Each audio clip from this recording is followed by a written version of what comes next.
Anyway, big up everyone. It's Harry Passport TV back again, and Eugene and TJ. Just so you guys know, TJ's raring to go, so I'm expecting something crazy now. You cut him off and he was just about to rant. Yeah. So, first of all, Eugene, before I give it... give it to TJ, man. He has to let it out, man. Go ahead, TJ. It's all yours, bro. Bro, just let it out, bro. Welcome, people. What you saying? Into Spurs, back at it again. How the fuck do we start without Spence? Is this guy smoking? He's definitely smoking the crack, because you're telling me your best defender was on the bench. In fact, let's not even talk about the game. Let's talk about how he has his favorites. You don't start without Spence. Enough of this bullshit, man. Spence should have started. Look, Son got rested. Kulusevski got rested. Yeah, 100%. I was for that. If we're going to be playing them in Europa League, so be it. I was for that, yeah? But, bruv, you don't rest your best defender. And for me, I called it, you know what it was, innit, yeah? I was running late to the game, innit? Like, literally, I was running late, innit? I had to take a shit. So, as soon as I didn't get to see the lineup, and then Elijah called, man, innit? Yeah, he called me like 5 minutes before he went live stream, and then I was like, "Yo, what's the lineup saying? Like, who's starting, bro?" I've now pulled up my phone. He's like, "I haven't seen it yet," so I pulled up my phone. I'm in the toilet, innit? I'm in the toilet, bro. Literally taking my shit, but talking on the phone, innit? You know that ones, innit? Literally, bro. You know what? I couldn't find Spencer's name on the actual lineup. I said from that point on, what's the point of me watching this match? What was the point? Why did you not start with Spence? Why? Bro, I even thought the Kulusevski Son thing was a bit weird. One, because he played Son for like the whole Ipswich game, pretty much. He didn't save him for City, so I thought it was a bit weird. And also because we've got a week in between the games anyway. We've got 8 days till the next game. Like, why didn't you start with Skip? No, keep calling him Skip. Spence. Why? What is Ange got on this brother?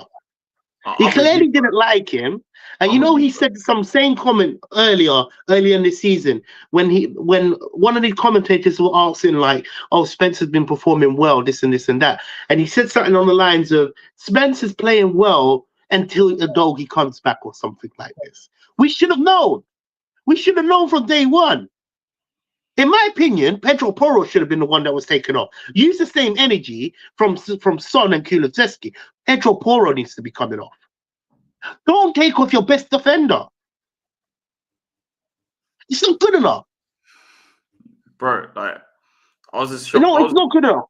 It's not good enough. Anybody that's defending it, because I've spoke to people in his workplace, this is where I'm pissed off as well. A lot of people are sugarcoating it like, "Yo, we're resting them for the Europa League game." What the fuck is that all about, bro? I don't give a damn about that game. I give a damn about Man City, man. The same way Ange wanted to say last year when we said, "Yo, throw the game against Man City." I expect you to play your big Don players, because every game matters. Keep the same energy, my brother. Don't let it work one way for you over there and one way for you over here. You told us, yeah, last year, remember, he said there's a big problem with this fan base. How can you expect anybody to lose? That's exactly what he told them to do, not playing Spence. Come on, man. There's something wrong. Do you think it was taking a dig at the fans then? What, say that again? In the team selection, do you think he was taking a dig at the fans for last season then? I don't care. He's just stupid, bro. No. Why would he? What was the reason for him to drop him? There was no reason. I said to Elijah, I made it clear to Elijah. Conspiracy theory, guys. Remember when Ange gets a phone call, the ball guy up there will call him and says that, "I'm not happy with the protest, take off Spence." Imagine it's that kind of shit. I'll be so real with it. I'll be so real, yeah. Look. Cool. I had someone in my workplace say, listen, we've got a bigger game in Europa League coming up. The league is finished. It doesn't matter who wants to rest him. Bro, keep that same energy, bro. When he was there and we didn't have the injury problems, you didn't want to rotate a Dogi. You didn't want to rotate any of the players. Keep that same energy, my brother. So do you think Spence ain't gonna play next Thursday then? Bro, I don't think he's gonna play. He's dropped. Why? Exactly. You tell me, my brother. Yeah. Bro, I don't care about that Man City game. Let me be real in it. I'll rip that out of my system. I care about how he's treating Spence. He's treating Spence like a second citizen. In fact, you know, if I was Spence, bro, as a player, I would be disheartened. I've been playing good for the last 6 games or 5 games. He's been the best player on Tottenham's pitch. Yeah, 100%, man, 100%. Yeah. All fans, every fan, black, white, blue, would say Spence was man in the match for the last 6 games or 5 games. 2-3 months, probably. So why drop your best player? I said to Elijah yesterday or the day before, whenever the game happened. I said to him before the game, if Spence is dropped, I want to hear that he took a knock in training or he was ill. Yeah. I said I want to hear that. Otherwise, I don't give a damn about how this result goes. I want Ange gone. In fact, this is like I said, I want Ange gone a long time ago. From now on, I want Ange gone. He's taken the absolute piss. He lost me from that point. His tactics don't make no sense anymore. You're taking off your best player, the player that is running his heart out for you. Come on, man. Make it make sense, man. In fact, if you're gonna take off anybody, it should have been Pedro Porro. And if you wanna like rotate, rotate. Do the little rotation with Pedro Porro. Do the little rotation, but you're not doing all of that shit, man. It's a joke, man. It's a joke. I think he's gonna play Dogi and Porro next week.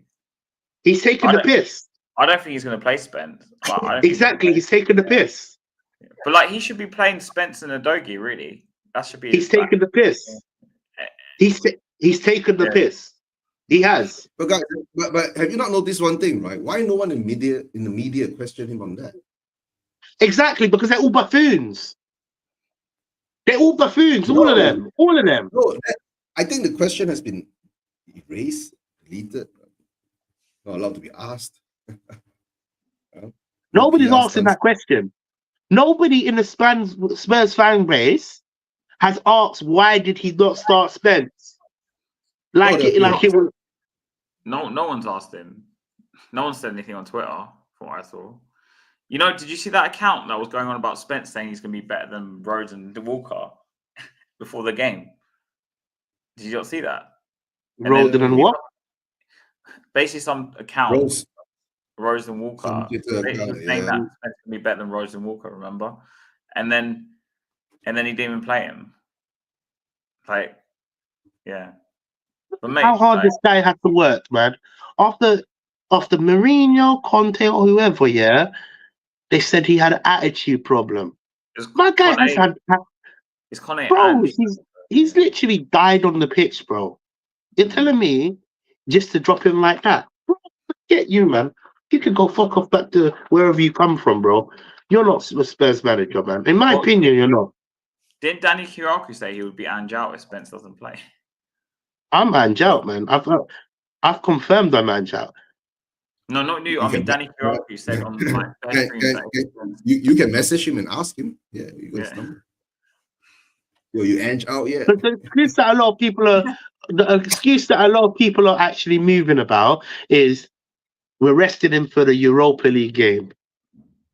The Europa League game is 9 or 8 days away, bro. Well, we're protecting him for an injury. Yeah, and then let's see he gets calls up by England, right? And then Tuchel plays him, and then he gets a knock, and then he'll get injured. We're Spurs, bro. The international break is coming around, right? And international break usually breaks us. It's a joke, isn't it? I don't understand why he didn't start. No, can we all discuss the reason? Because for me, I don't know the reason. That's the problem. he should have started. I agree with you, TJ. I don't know. Only he knows the reason. That lineup, and you know what? That starting lineup, only he knows the reasons, right? You know what messes me up in it, yeah? Look, you drop Son, you drop Kulusevski, you drop Spence. Where's the same energy for Archie Gray then? He's been playing every single flipping match. But no. Why he played? Is Davies injured? No. I don't care. Listen, if anything, you should drop Archie Gray before you drop Spence. Because he's played way more.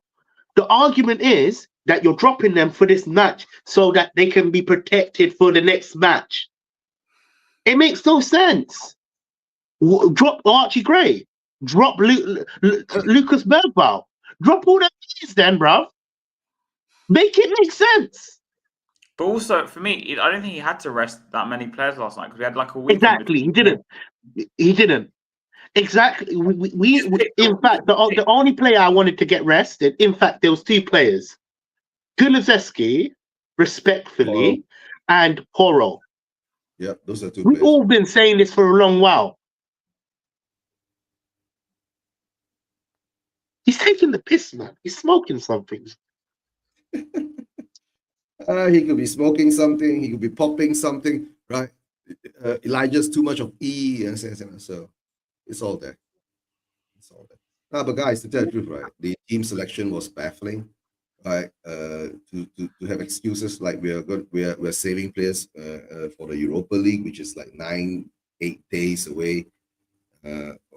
What are you saving, right? And then these players, most probably, is it an international break?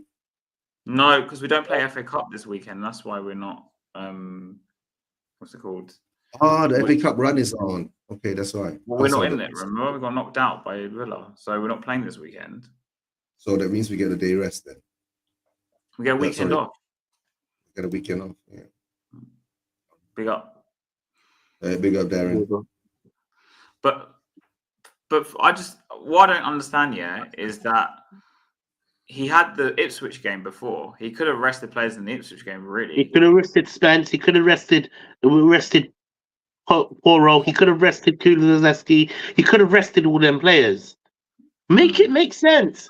I've gone through this argument in my head, up and down, left and right, backwards and sideways. He's taken the piss. He's literally bottled it. You know, there's a point where you actually have to put your hands up and say he got it wrong, yeah. And this right here, he got it so wrong. He got it so wrong, so wrong, so wrong. If I was Spence right now, I'd be so real in it. You're gonna think what? Like that's not the type of energy that I want to see. Oh, why would I want to die on the pitch for you now? You're not appreciating me, basically. Bro, listen, I'll do some. You put me on. I'm doing some stinkers, man. I'm not tracking back. I'm not running up. I'm not doing all of that.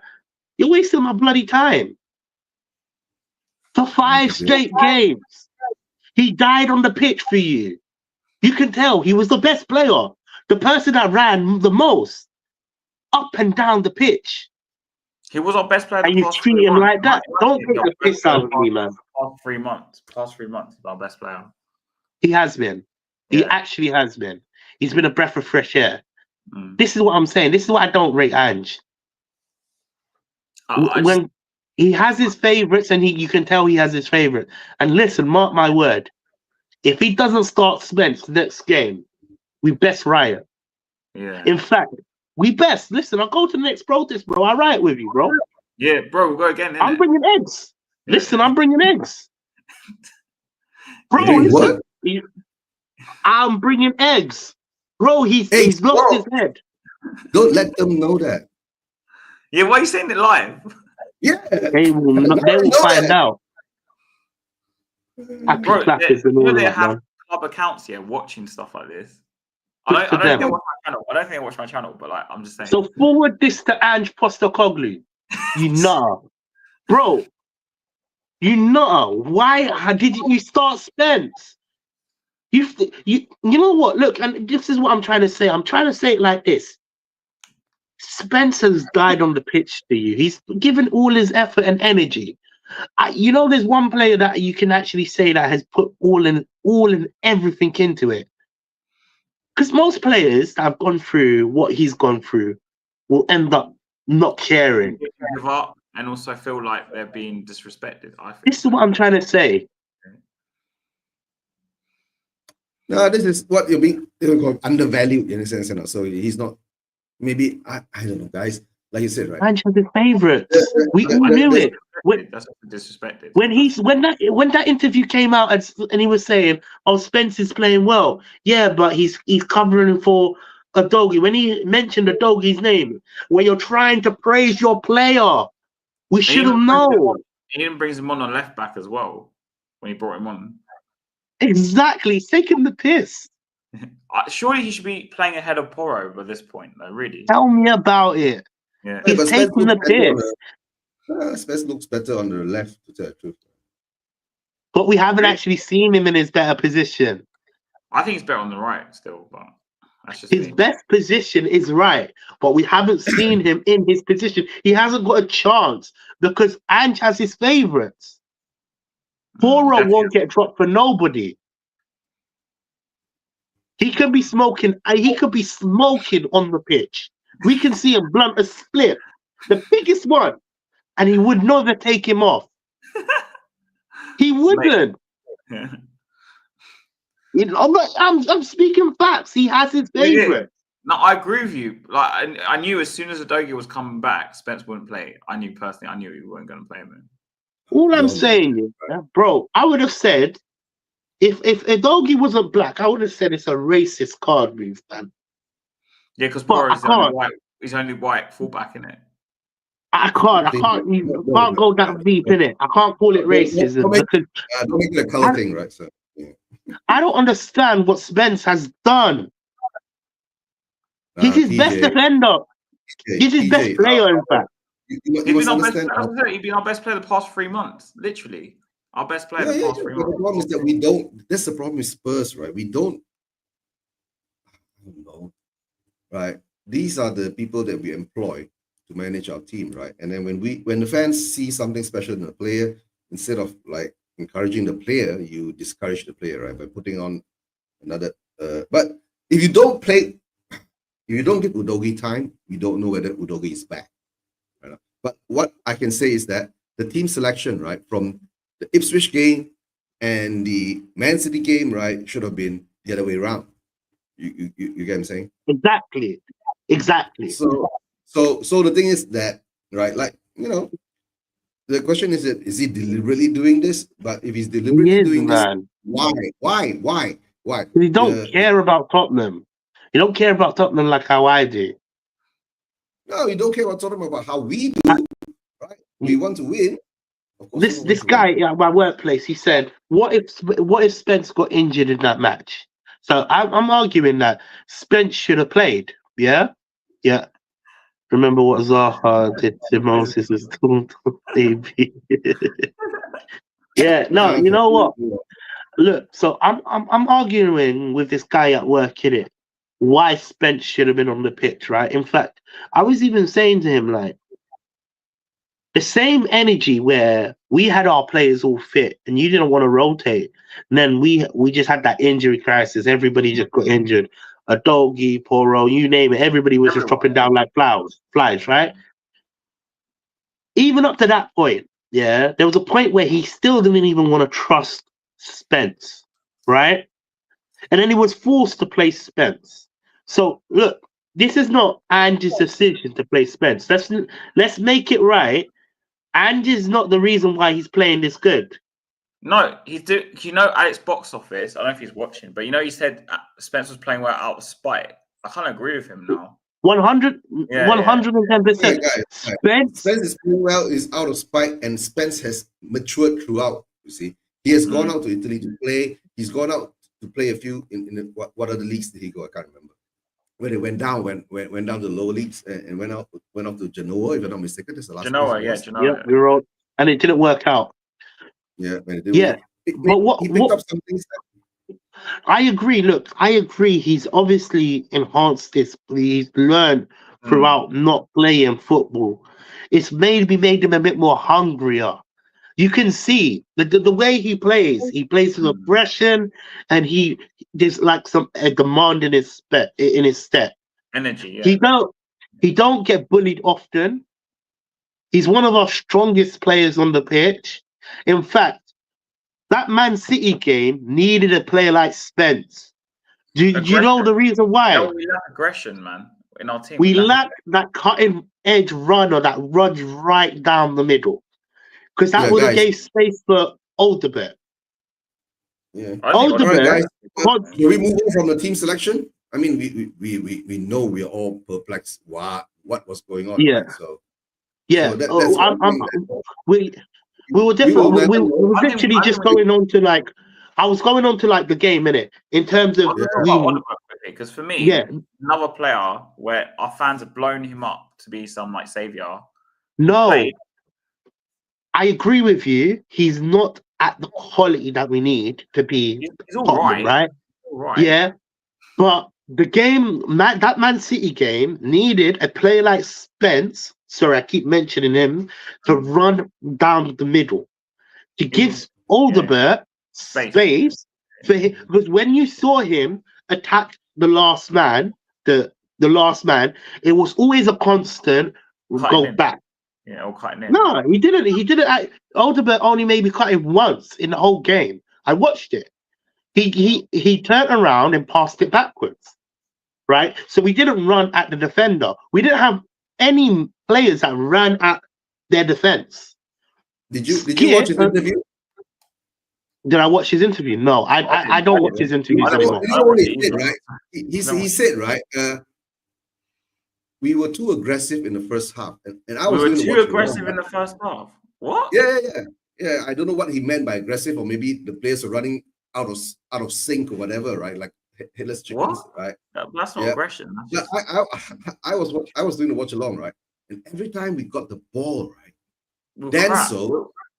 Denso just stands there, right, and waits, and it's like some tactical thing is going, and it's like he's like waiting for M City to rush him, but they are not. They're not. Yeah.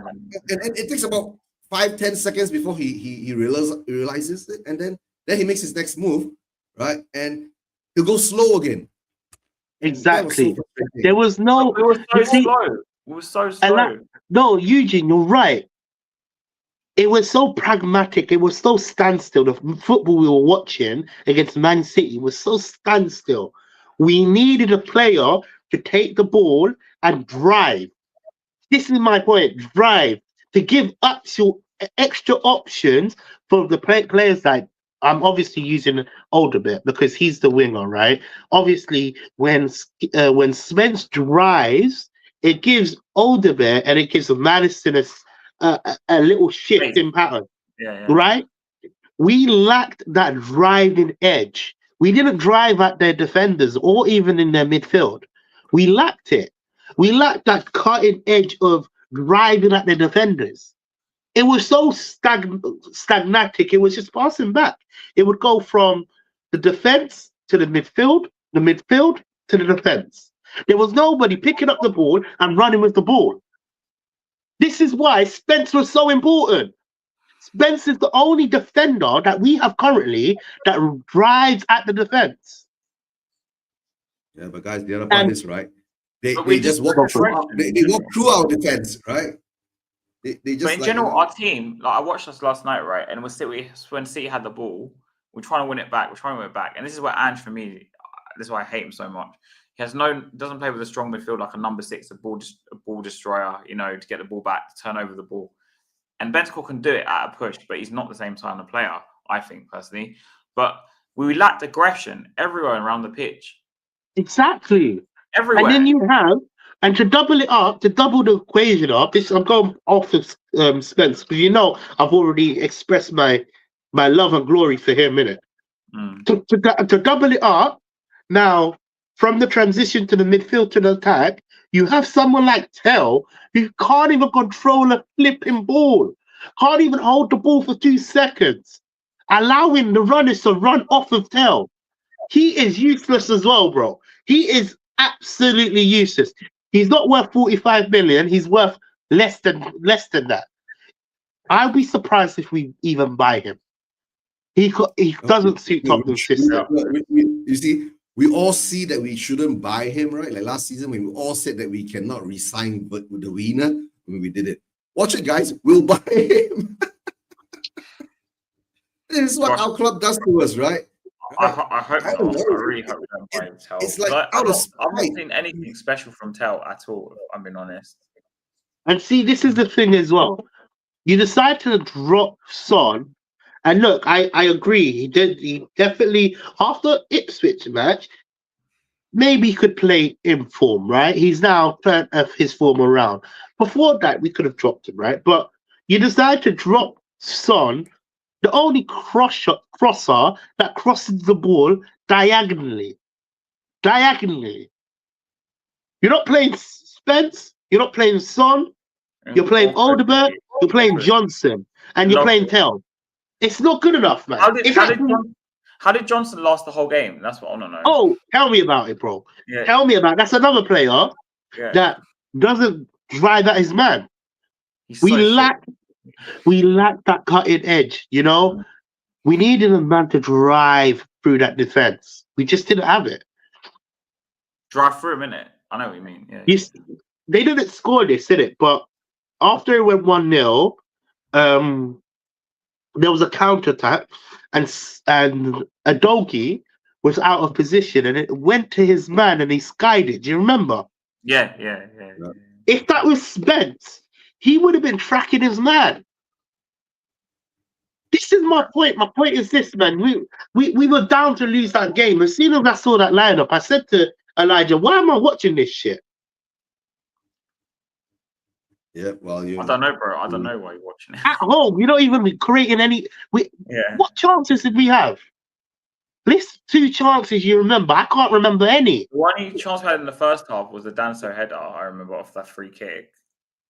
No, but it was straight to the... But again, like, because we invert the wingers, Maddison did nothing last night. Maddison did nothing because he couldn't do anything. He had no space. But the agenda will be on Maddison couldn't create any chances, which is wrong. If you don't have the players around him... He's positioning, right? And he's like dropping off, dropping back. And I'm like, hold on. There was a few instances... Maddison was running all over the place. Like, he didn't know what to do. Simple as that, right? Yeah. He was confused. You get what I'm saying? Now, our manager likes to confuse our players. You get what I'm saying? He likes to try all these new tactics, new inversions, new this, new that, right? But the only thing he can't do is win. You can say that. No, sorry. The only thing he can't do is win against better opponents. That's all. Weaker opponents, we do a fine job over them. Good shit, man. Good shit, man. How many more games do we have? 11? End the season, man. Okay, I don't know how many then. I think we've got 11 games. You're right. 11 games. Just end the season. Forget it. Forget counting. Just end it now. We've seen it. We've seen everything we needed to see. Guys, the thing is that, right? Are we still in a relegation battle then? Nah, I don't think so.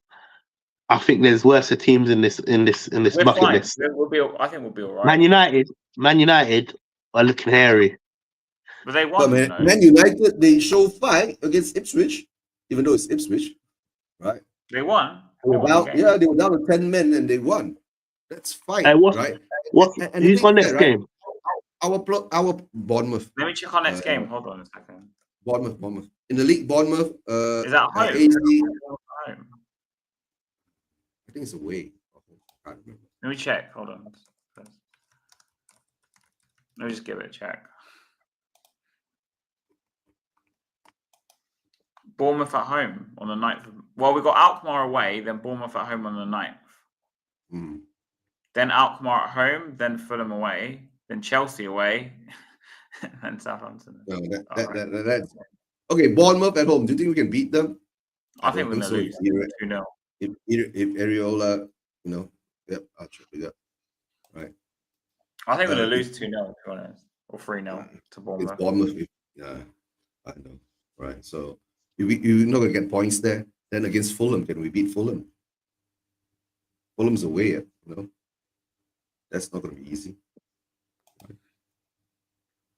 But Fulham were by going to then, lose. Didn't we lose 3-0 there last year to Fulham? Guys, if it's like real, right, we're going to focus on the Europa League and we put all our eggs into the AZ basket, right? We're going to lose the Bournemouth game and the Fulham game. Think about it. Yeah, Bournemouth will beat us. I don't really see any other thing, to be honest, man. I think Bournemouth are going to beat us. Coming back to the Man City game, right? It was so obvious that the tactics that Pep used against us, right? He knew that if they came at us, we would have more chances to pick them off, to create more shots on goal, or create more chances and all that. So that's why that game was boring, guys. You guys know. And when MCT was 1-0 up and they had the ball, right? They weren't playing the MCT way. They were just sitting back, holding the ball, playing it around the midfield, right? So that's what they call about, tactical, we'll call nuance, right? You know what you're doing. How are you going to counter a team like what Ange puts out there, right? But the thing is that, I don't know, I've been saying this, right? We defend in our penalty box. We keep all the wide open, right, for the white players to run up and down freely, right? Whether it's on the left, whether it's on the right. Savinho basically, plowed through us. Doku, we don't want to say about Doku, right? My God. Big up, JJ. How you doing, man? Hey, big up, JJ. Cool. Yeah. Right. So, in the first half, we should have been 2-3-0 down, but Vicario had a few good saves. So, guys, it is what it is, right? We know that Ange will do the things that Ange does, and only Ange will understand why he did it, right? And of course, now the reason, because he was smoking. He was smoking. On a serious note, Man City was there for the taking. I promise you. And I'm not even going to lie to you, Ange bottled it. He should have played Spence. No, but TJ, we needed a player like Spence to open up the game. You know why? This is the reason why I'm saying it. It was so important. We didn't run at the defense. We didn't have no drivers. We didn't have no aggression. We were passengers from minute 1 to minute 90. Okay, you talk about the first half. Come on. When Spence come on, so you saw the quality. I understand, right? But when you see the first half, right, it's the way that how they just walk through our defense, basically just walk through our defense. I think that first goal was a bit unlucky. I'll be so honest with you. That Haaland goal, took a deflection. Yeah, it was a pass right through our defense, and I'm not going to defend our defenders, right? But it was very unlucky. It was a precise cross that took a deflection, and it just landed in the right spot. If you think about it, if you watch it back, and I'm not using any excuses to defend our defenders, because really and truly they should be better. But the ball landed behind all of our defenders.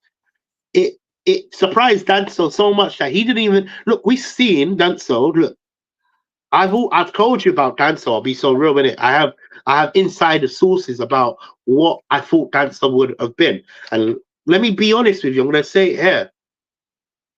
Although I saw him as a donkey back then, he's a much better player around good players. And I have to admit, he's been a refreshing because we haven't had a good defense. I'm not saying he's going to be our defender for the rest of the year, but for me, for what he's shown us, apart from the Man City game, from what he's shown us, he's better than Dragisin. Can we all agree that he's better than Dragisin? Yeah. Right? Yeah. So our standards are not really high right now. He's better than, it's an upgrade to Dragisin, right? Cool. That one goal that ended up going through our defense was a lucky attempt. I'll be so real. In fact, I blame Porro. I think it was Porro that should have actually got the block on first, but it just went through, right? but we were lacking that aggression, man. And you got it so wrong. And you got it so wrong, you know. And this is the thing. Man City wasn't all that. Yes, they had a few chances that they walked through, but it was because we were shit. It's because Ange bottled it. Ange made us shit. I'm telling you, we started with Spence, right? I'm not saying it would equal it, we should come out with a win, but we would have been much better. There would have been a better fight. 100%. We didn't fight. We actually didn't fight. It starts from the defense onwards. Ange's system. See, this is why I don't get a lot of these Ange protectors, right? Ange's whole philosophy is about taking risks and being proactive. That's what Spence is. He's a proactive, take a risk player. Wait, say but that you're again? Not playing the damn player, guys. It makes no sense. Proactive risk taker player. Okay. Proactive risk taker player. That's what Ange wants. Ange likes the proactive, take a risk player. That's why, as much as a lot of people, even myself, are saying Bissouma's not good enough.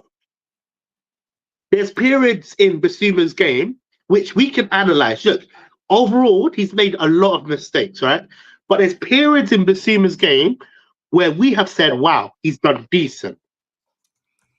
Since he got that red card, he hasn't looked like the player. He's not been the same player. Right? He's not taken many risks. How long ago that was? You get what I'm saying now? It's true. It's true. Last season, bro. Get over it. It's true. If you can't get you're over right. it, You're right. You shouldn't be here. Right? But guys, now I'm just saying, Ange. The reason we lost that Man City game was on Ange. Let's not sugarcoat why we lost it. It was on Ange. He didn't play the players that he was meant to play. I agree. Kulusevski needed to have a rest, and I agree. In fact, I disagree now because after against Ipswich, we saw what Son actually done. But then again, I kind of agreed that we'll give Odegaard a chance, right? But bruv, Pedro Porro, we've been saying about Pedro Porro for the longest while. You don't think you could have taken off Pedro Porro? Porro shouldn't have played. Exactly. There's things that can actually make and break. And Man City wasn't that good. We're at bloody home, man. Come on, we're at home. We expect better. That's one thing we did. We expect better. If this performance was at the what do you call it, at the Emirates? Not the Emirates. Fucking Etihad. They're both the same. They're both the same in my. They're all opposite it. But at the Etihad, bro, then we could kind of like sugarcoat. Understand it a bit. Yeah, we didn't create no chances because we wasn't aggressive enough. You know why? We didn't. The last four games, the last 4 or 5 games. Let's be real. It started from where? Spence. Let's be honest with you. Started from Spence. Go look back at all our goals we've scored, or how we set up. There's a reason why Spence has been man of the match for the last 4 games, 5 games. He plays a shit. Best of a worst bunch, really. 100%. Yeah. So it's on Ange. It's on Ange. It's simple. I'm not gonna blame none of them players because Ange was the reason. But set up like this. Tell is a imposter. That Tell guy. Although I understood his inexperience, you get where I'm coming from. Like, I understood that we're not getting the final product, like the Kinkskis of this world, like the Brian Hills of this world. Like, I understood. You get where I'm coming from. I understood we're not getting the final product. But bruv, you see how Elijah's on Kinkskis that not got nothing shit, bro. Yeah. I'm on Tell, bro. Bro, I don't see no future for Tell, bro. I'll be so real. And I don't don't see anything with him, Tony. And if me and you can agree with that, right? Yeah. That means he's shit. Yeah. You get where I'm coming from? Because at least we put a standard where we've like Kingsky could get better, right? Regardless if he agrees or disagrees. Bro, there's a chance he can get better, but bro, that Tell brother, he's too weak on the ball, firstly. And what they were arguing about in my office, they were saying he's not a striker, but he can be He'd be better as a winger, right? Cool. Let's argument's sake, innit? Yeah. Is he better than Johnson? No. Is he better than Alderbert? No. Is he better than Son? No. Is he better than Brian Gill? No. Is he better than Steven Bergwijn? No. So is he better than Werner? See, this is what you're comparing to. And I'm saying no. Bro, so he's not good enough. He brought on Werner as well. Do you remember? Bro, this is my point. I'm saying if he's not better than Werner, there must be a problem. What's the point in having him? Exactly. There must be a problem. I think maybe I'm too premature in it. Maybe I'm just frustrated for this Man City game. But bruv, these last 4 games, I've not seen nothing. I've seen a headless chicken run around. He can't even hold the ball up. Exactly. His passing's not there. His pace is not there.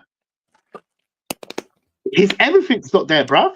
His passing's not there. His pace is not there. His everything's not there. What up? His shot's not there as well. You know what? His shot's not there as well. He's not a good player. He's actually not a good player. When you actually consider it. Why do you think Bayern got rid of him? Buy it. Bro, he's not a good player. His passing's not there. His pace is not there. His hold-up game's not there. What can he actually do? Bayern didn't get rid of him. Bayern just put him to us, right? So we could, develop him more for Bayern, right? Big up to Elijah, right? Hope you're doing well. Were you bored the watch along, Elijah? What's up, EJ? No, I said, were you bored when you were doing the watch along? I did the watch along. Oh, I spent like 2-3 minute periods just looking at my chat, man, just talking. We talked about so many things. We got so many conversations down, man. The game was the game was boring. It wasn't fun at all. Yeah, I was talking to the chats too, so my God. Yeah. What was your opinion, my brother? Should Spence have started? Oh yeah, I mean he's our best player, bro. So he definitely should have started, 100%. And why do you think Ange shouldn't start him? What's the reason? I mean, he said it himself, bro. He said it himself. Spence has been great until Destiny comes back. Those are his exactly favoritism. It's a joke, isn't it? It's absolutely a joke. I'm sorry, my brother. I've lost my head. More I think about it, Elijah, you missed I'm losing my head. My fault. I was on Sabbath stream, bro. You know what I'm saying? So once we end the stream, I just came straight here, bro. You know what I'm saying? We got. Yeah. No, Elijah, we had about how many? 45 minutes. 40 minutes of TJ going on about Spence. That's all. Yeah. So what do you? I was asking, bro. What do you think about Tell, Elijah? Tell, bro. I haven't really seen much from him. I ain't gonna lie, man. I'm watching him. I said this on my stream. Yeah, he made Brennan Johnson look visible. Like I saw Brennan Johnson on the pitch because I couldn't see Tell. Like usually Brennan Johnson will play, and we don't see him. We don't see him. But because Tell was on the pitch, we saw Brennan Johnson. Like that's how invisible this guy was, isn't it? Apart from him missing a chance or something like that, like the ball played into him and I think Diaz defended him, but he missed a chance. Apart from that, I didn't see Tell through the whole game pretty much. I mean, if that's your striker, if that's your main focal point up top, then he's not good enough, bro, because you can't see him. Yeah, if you can't see your own striker up top in games, if you don't notice that he's there, then he's not a good striker, bro, unless he's a shadow striker. But at this point, he's just a shadow. Yeah, he's just a shadow. You know what I'm saying? He's just a shadow. That's going to be a new position, right? You created a new position called a shadow striker. What the fuck is a shadow striker? Boris, a striker usually or a shadow striker usually plays behind the row striker, man. You know what I'm saying? Usually it's almost like a second striker. Spider striker, like Spider-Man, spider striker. It's what it feels like, man. It just feels like he's just a shadow, man. He's just not there. He's non-existent. Man, he don't have the weight to hold up the ball. Nothing, man. He has his fundamentals is not there, man. You can tell. Like he just looks like he don't. When the ball gets to him, he can't even hold the ball for 2 minutes. He's just. He's an awful player. He's an awful player. And a lot of people are telling me that he's a winger. Bro, you know what, yeah? Johnson's better than him, in my opinion. Odegaard's better than him. I can even say Werner's better than his brother, bro. He struggled. The fundamentals of football, he struggles. Simple 1-2 passing, he can't do, my brother. Bro, he can't even hold the 19, man. So you got to give him time. He's 19, bro. You know what? Listen, let me. You know what? Just before you jumped on this stream, yeah, I called you out in it. I said this in it, yeah. I said this sentence. I'll even re-say the sentence. I said, you see how Elijah can't see what Kinsey's got in it. I'm on this Elijah shit with this Bell brother in it, yeah. I said, bro, I can't see no future with this guy. Bro, you know what is, yeah? You know what I realized? I couldn't really see like any future with Dell. I'll be honest with you. The ball came to him, it bounced off his shin, and then he went to pass it to Poro and he mispassed the ball. And I said to me, like, maybe he's nervous, innit? And then it happened again. I was like, come on, man. In a vital scenario, you need to hold up this ball so players can run off you.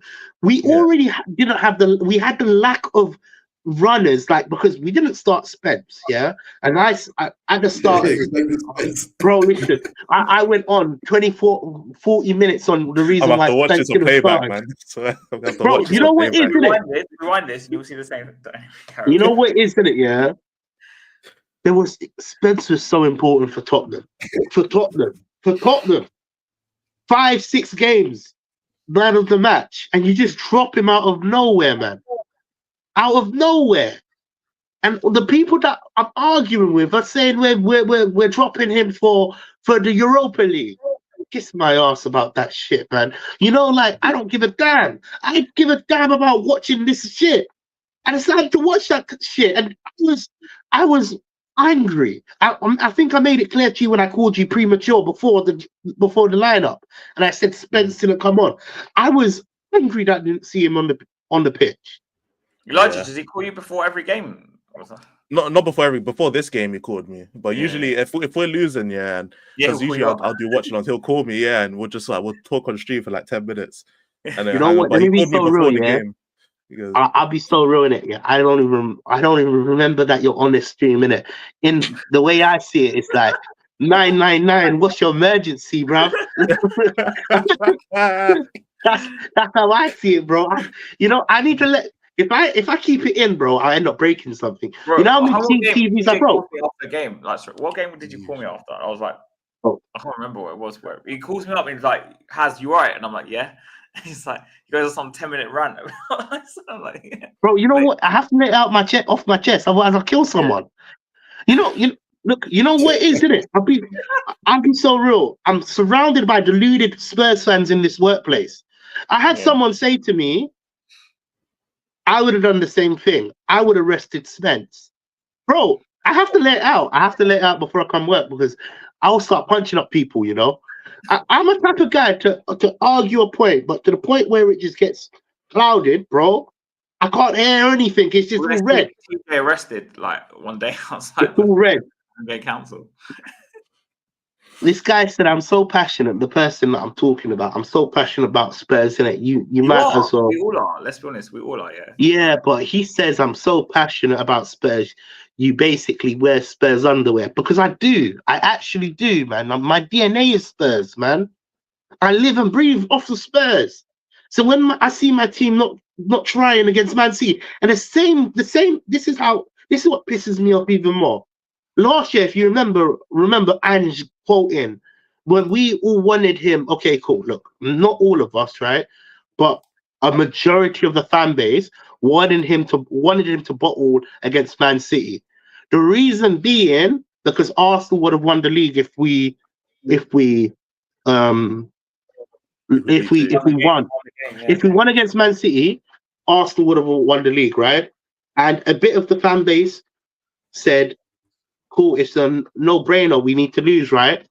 And he came out and cussed us for being this overly negative and all of this right and wrong, right? Cool.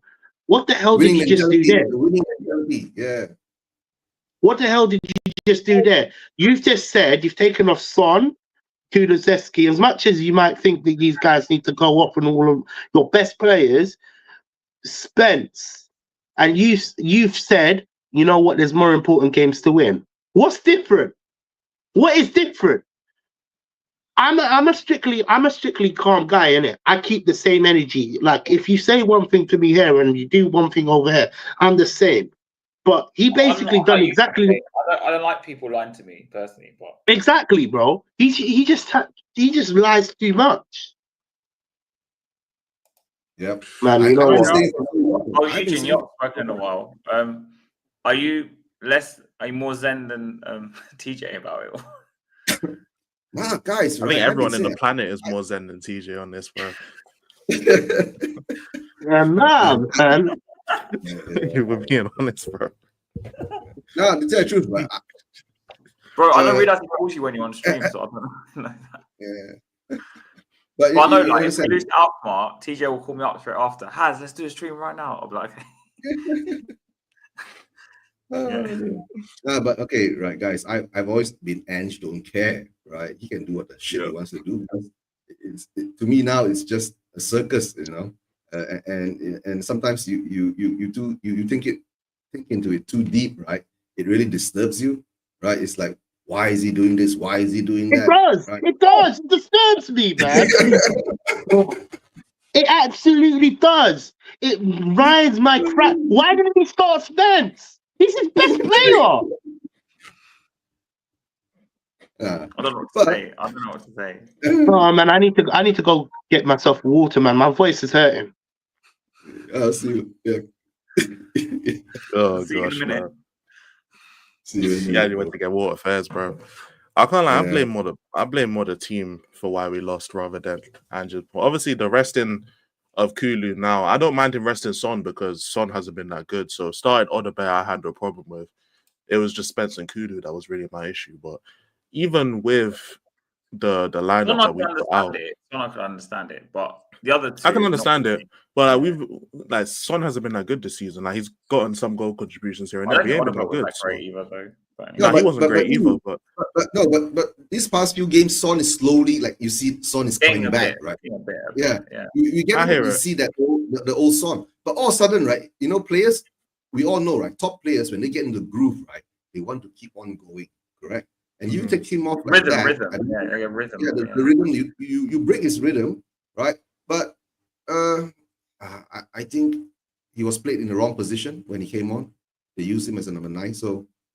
You mean Son? I hear it. Yeah. He put him on the left, and when Werner came on later on, he moved in the middle.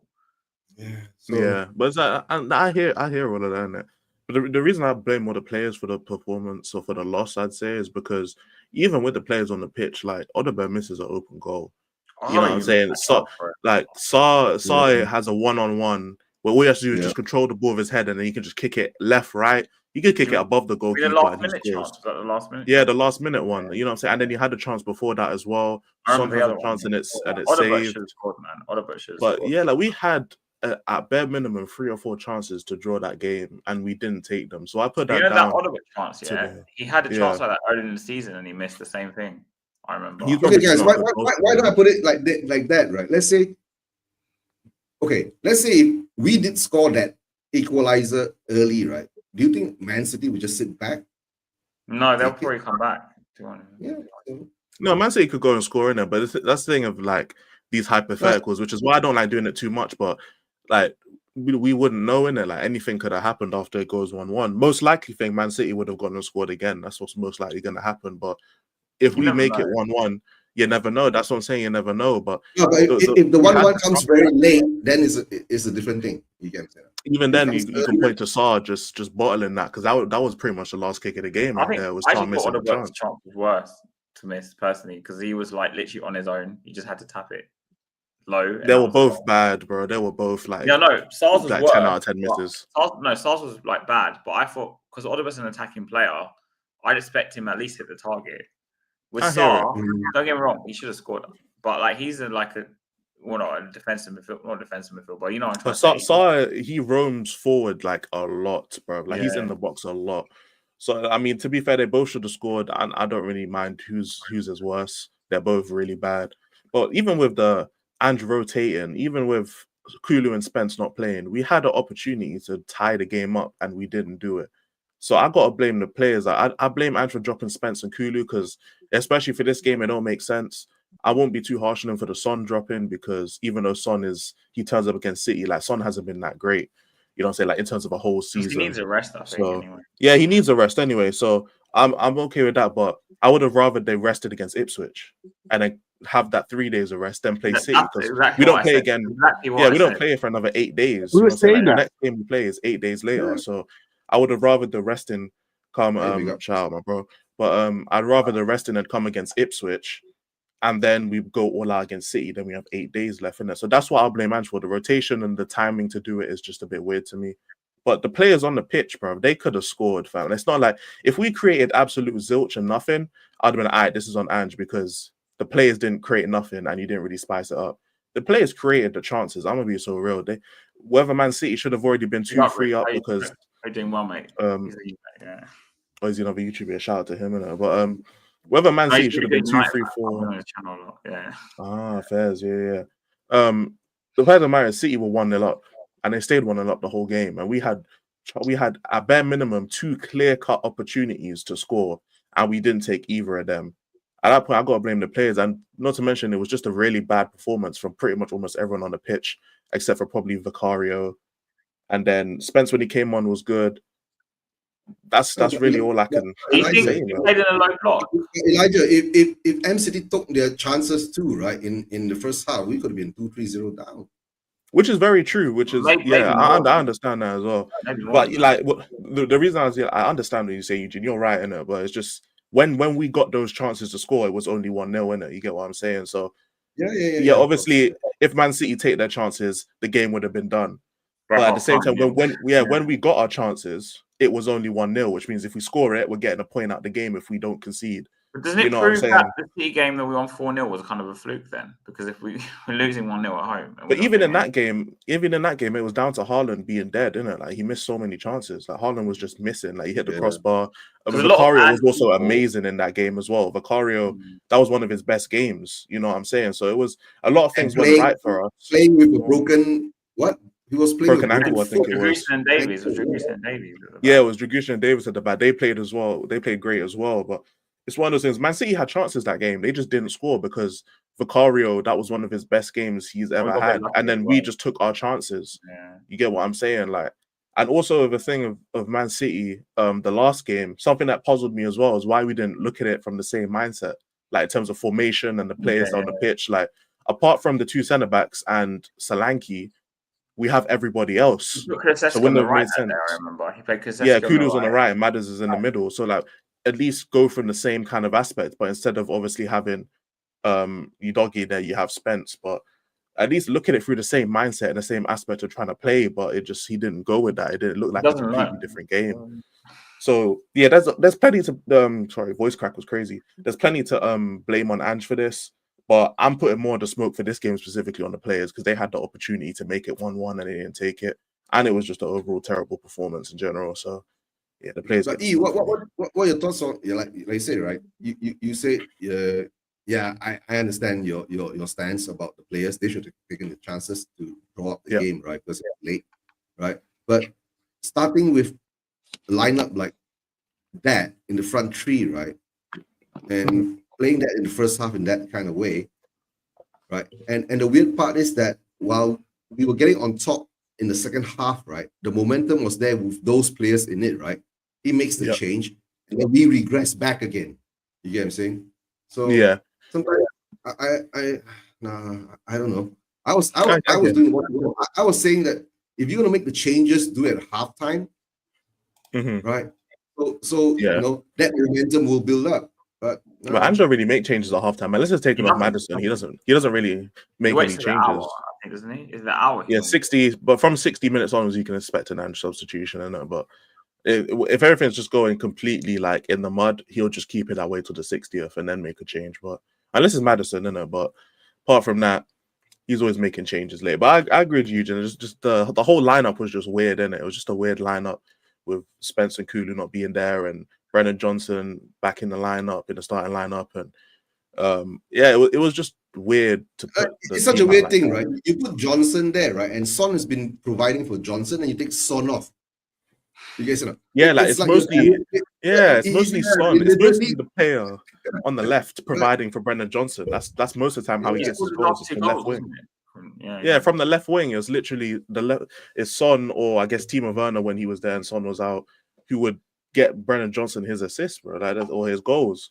So it was just a weird one for Brendan to be there and not have Son. But even so, even as the game progressed, we were getting absolutely violated. Udogie and Porro were getting violated by Doku and Savio. And Doku was killing us, man. Yeah, it was. But Elijah, don't you notice, right, in the games, right, when we defend, right, we leave the whites all open for people to run into. You know, it's either you're open on the right left or whether you open the right. See, so that's the dangers with inverting. That is the danger as well. Yeah, it's the danger with inverting. Like even if you invert just one fullback, the wings are very much exposed if you get counter attacked. So inverting both, and that's what Udogie and Porro both do. The thing is with Spence, like he's less likely to invert. He's more likely to overlap. But even so, occasionally he would invert as well. You still see the same thing where the wings are just open.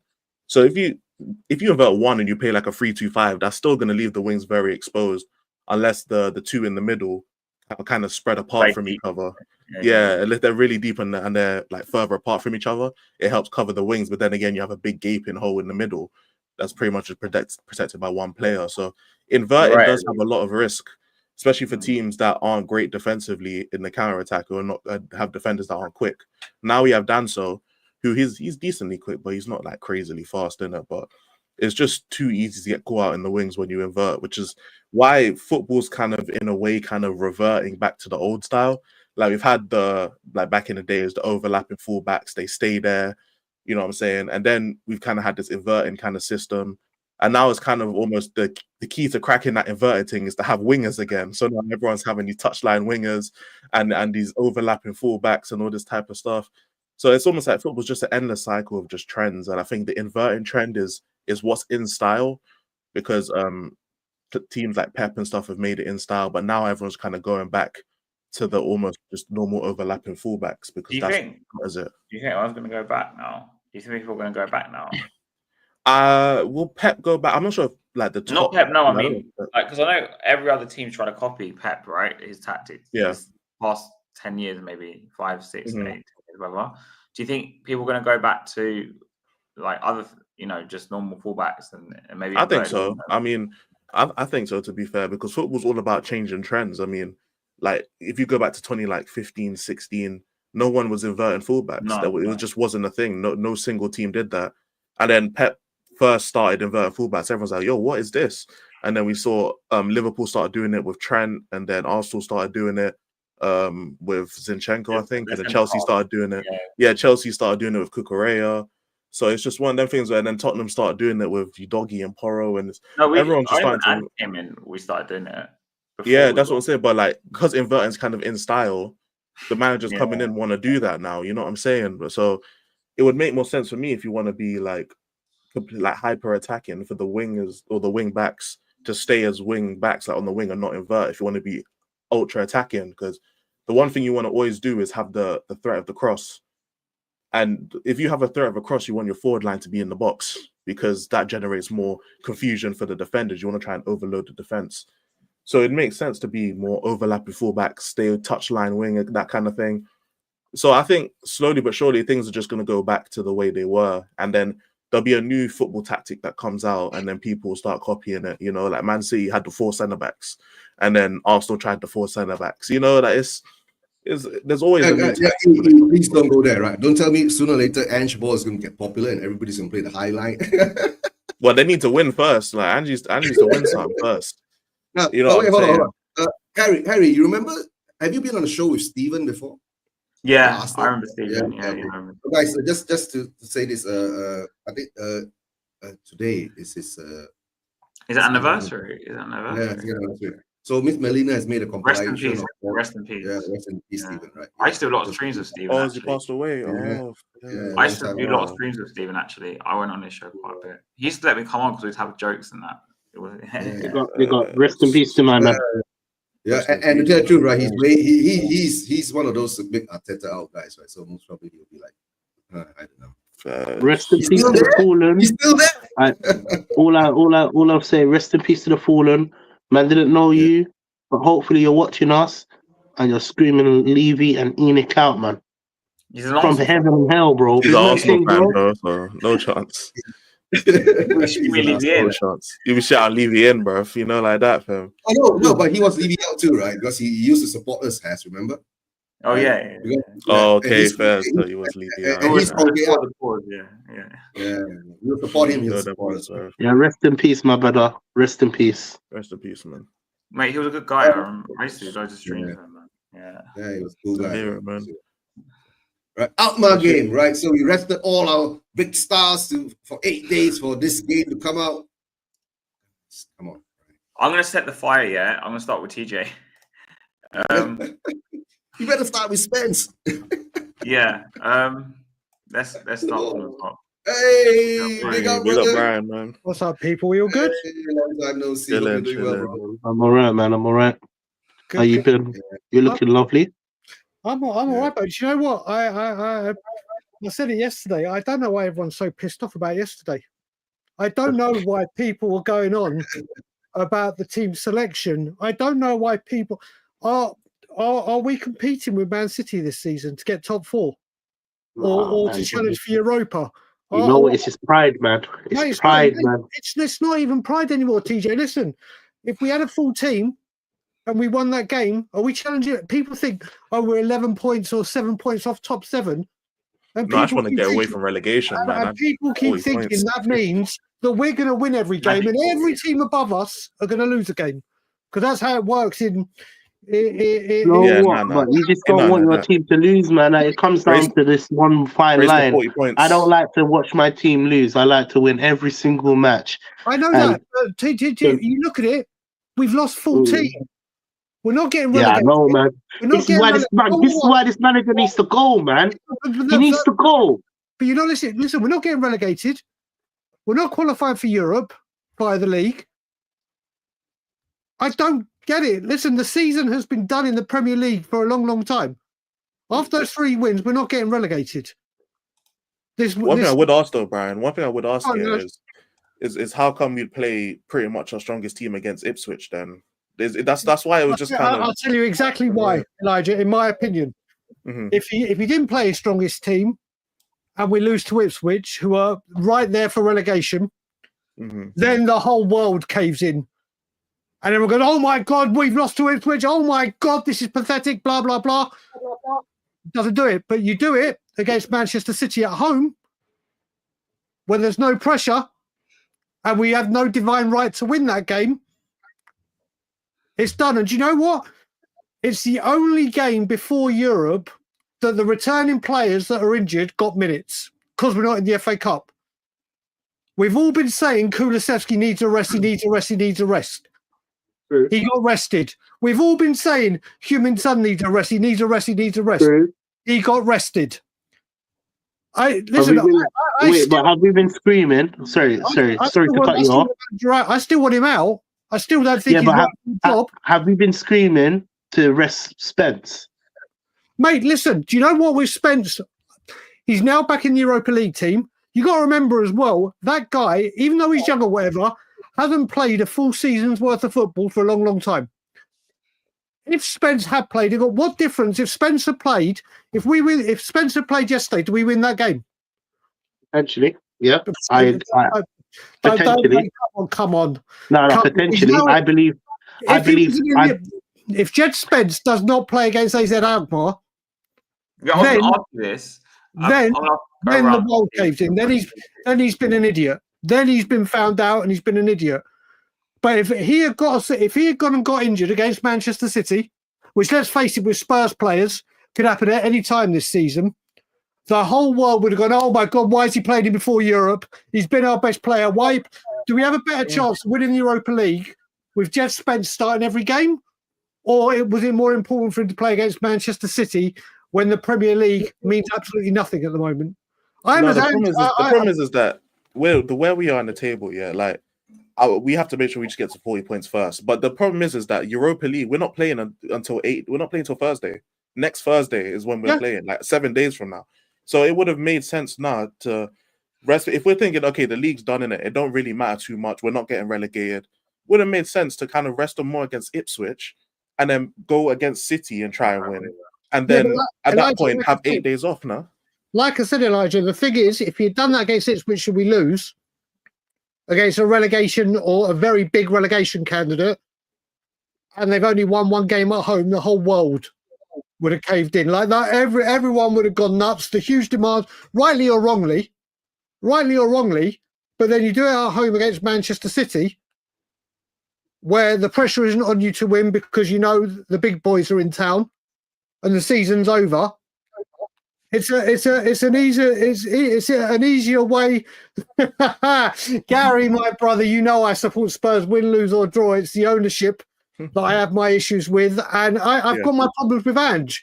But I've always said, and I've said this when it comes to the owner, the manager, the players, if I'm big enough to criticise, I've got to be big enough to say, do you know what? I understand what he's doing there. Listen, we won 3 games off the back.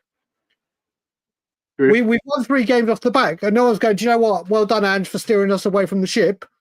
The players came back and we won, but no one was speaking about that, and they're games we should have won. Don't get me wrong, we should have won those games regardless. To me,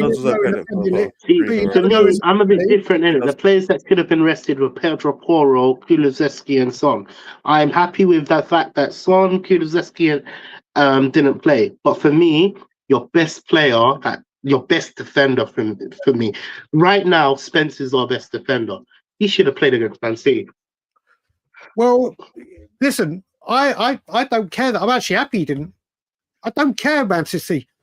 We've now got. I don't know, man. Back-to-back game. You've got to remember, TJ, we've got back-to-back games now. We've got AZ Alkmaar, followed by Bournemouth, followed by AZ Alkmaar, followed by Chelsea, followed by hopefully someone else in the Europa League, Ajax or Frankfurt. Then we got Fulham. It's 2 games a week football again.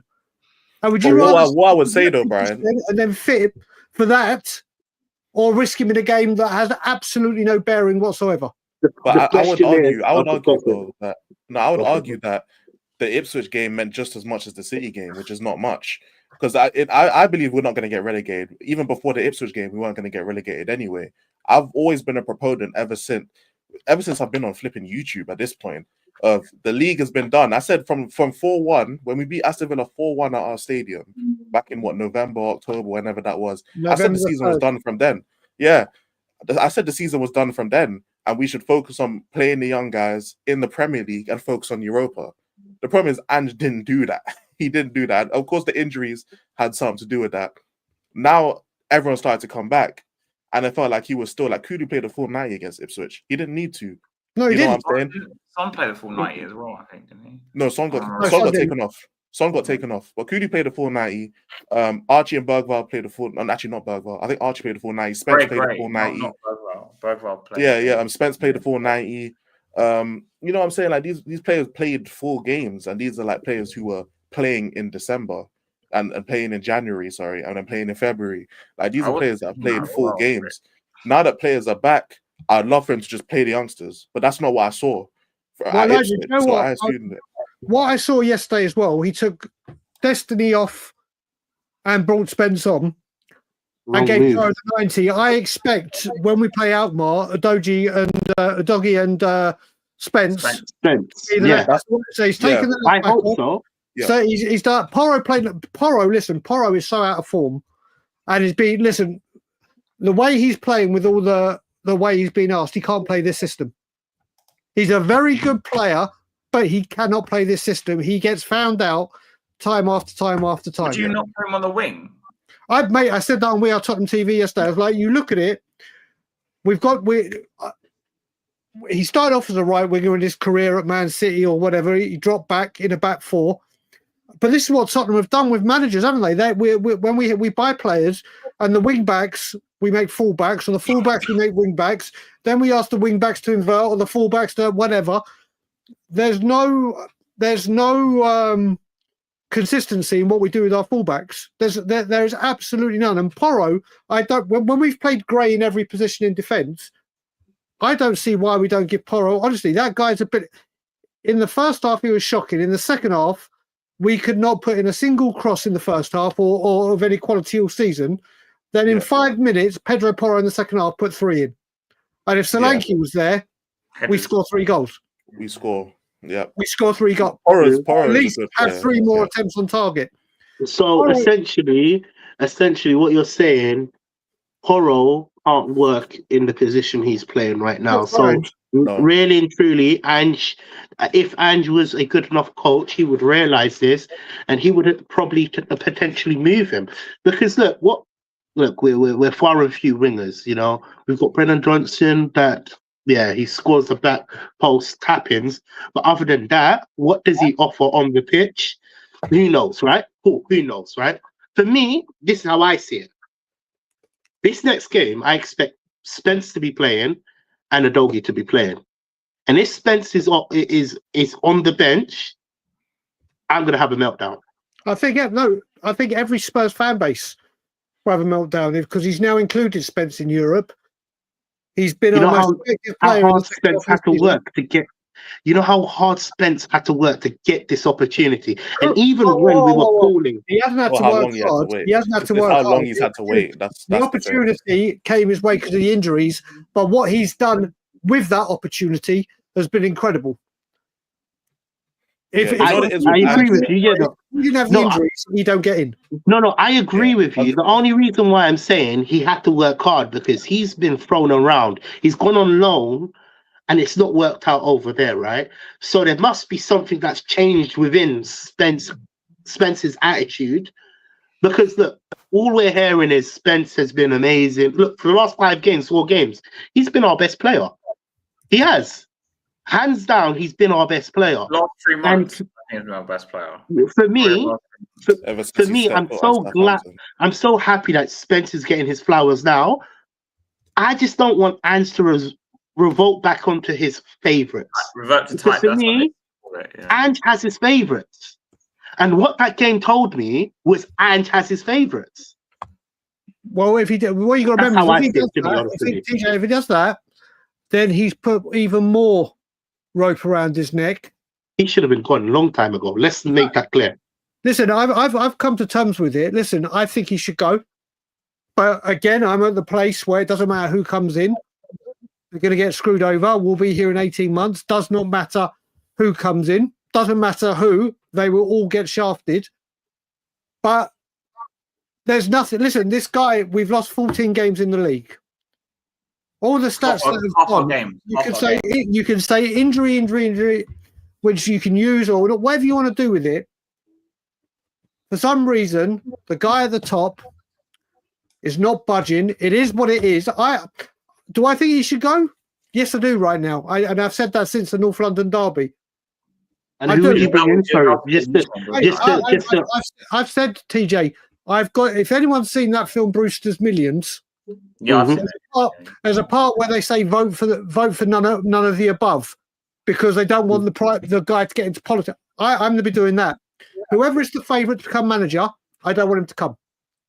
I don't want them to come because we'll just go through this again. So it doesn't matter. My stance was obviously I didn't want Ange. I made it clear from when we were picking our managers. I was firm for the last 2 years, in fact. I wanted Poch to come back. I wanted Poch. And it might be a dream world scenario. Yeah, dream. People could call me deluded all they want, right? However, I was bang on that Ange Postecoglou wouldn't be the guy for us. His fandom, he was like 7th choice, in fact. Because when we wanted Slot said no. Slot said no. Bradley, man. I remember. Yeah, I personally, I was just stuck with Poch. You want it, Brian, my brother, right? You've joined me on the Ange don't care boat. I've been there for a long time, buddy. I've been there. Yeah. I've been there since after the first 10 games. Remember when I went on a rant about we got our Tottenham back? Yeah, it doesn't matter. It doesn't matter. It's Ange don't care, right? But the only thing is that now, being fans, seeing our team play like that, and it goes up and down the roller coaster ride that we have, right? That's the thing that brings out all the emotions on all the fans, right? It's just all opinions, right? Whatever happens, right? We want our club to win. And to tell the truth, right? If we do get a good chance at the Europa League, I'll take it. Right? I've been saying, right? I'll take a trophy over even if we get relegated. But we won't get relegated because I think there are actually 3 worse off teams than us at the moment in the league, right? But all I can say now is that what we can do is that we have to sit tight, right? Like we've always been, right? Sitting tight and waiting and hoping, right? But as we know, being Spurs fans, with the owners we have and all that, right? It's usually the hope that kills us.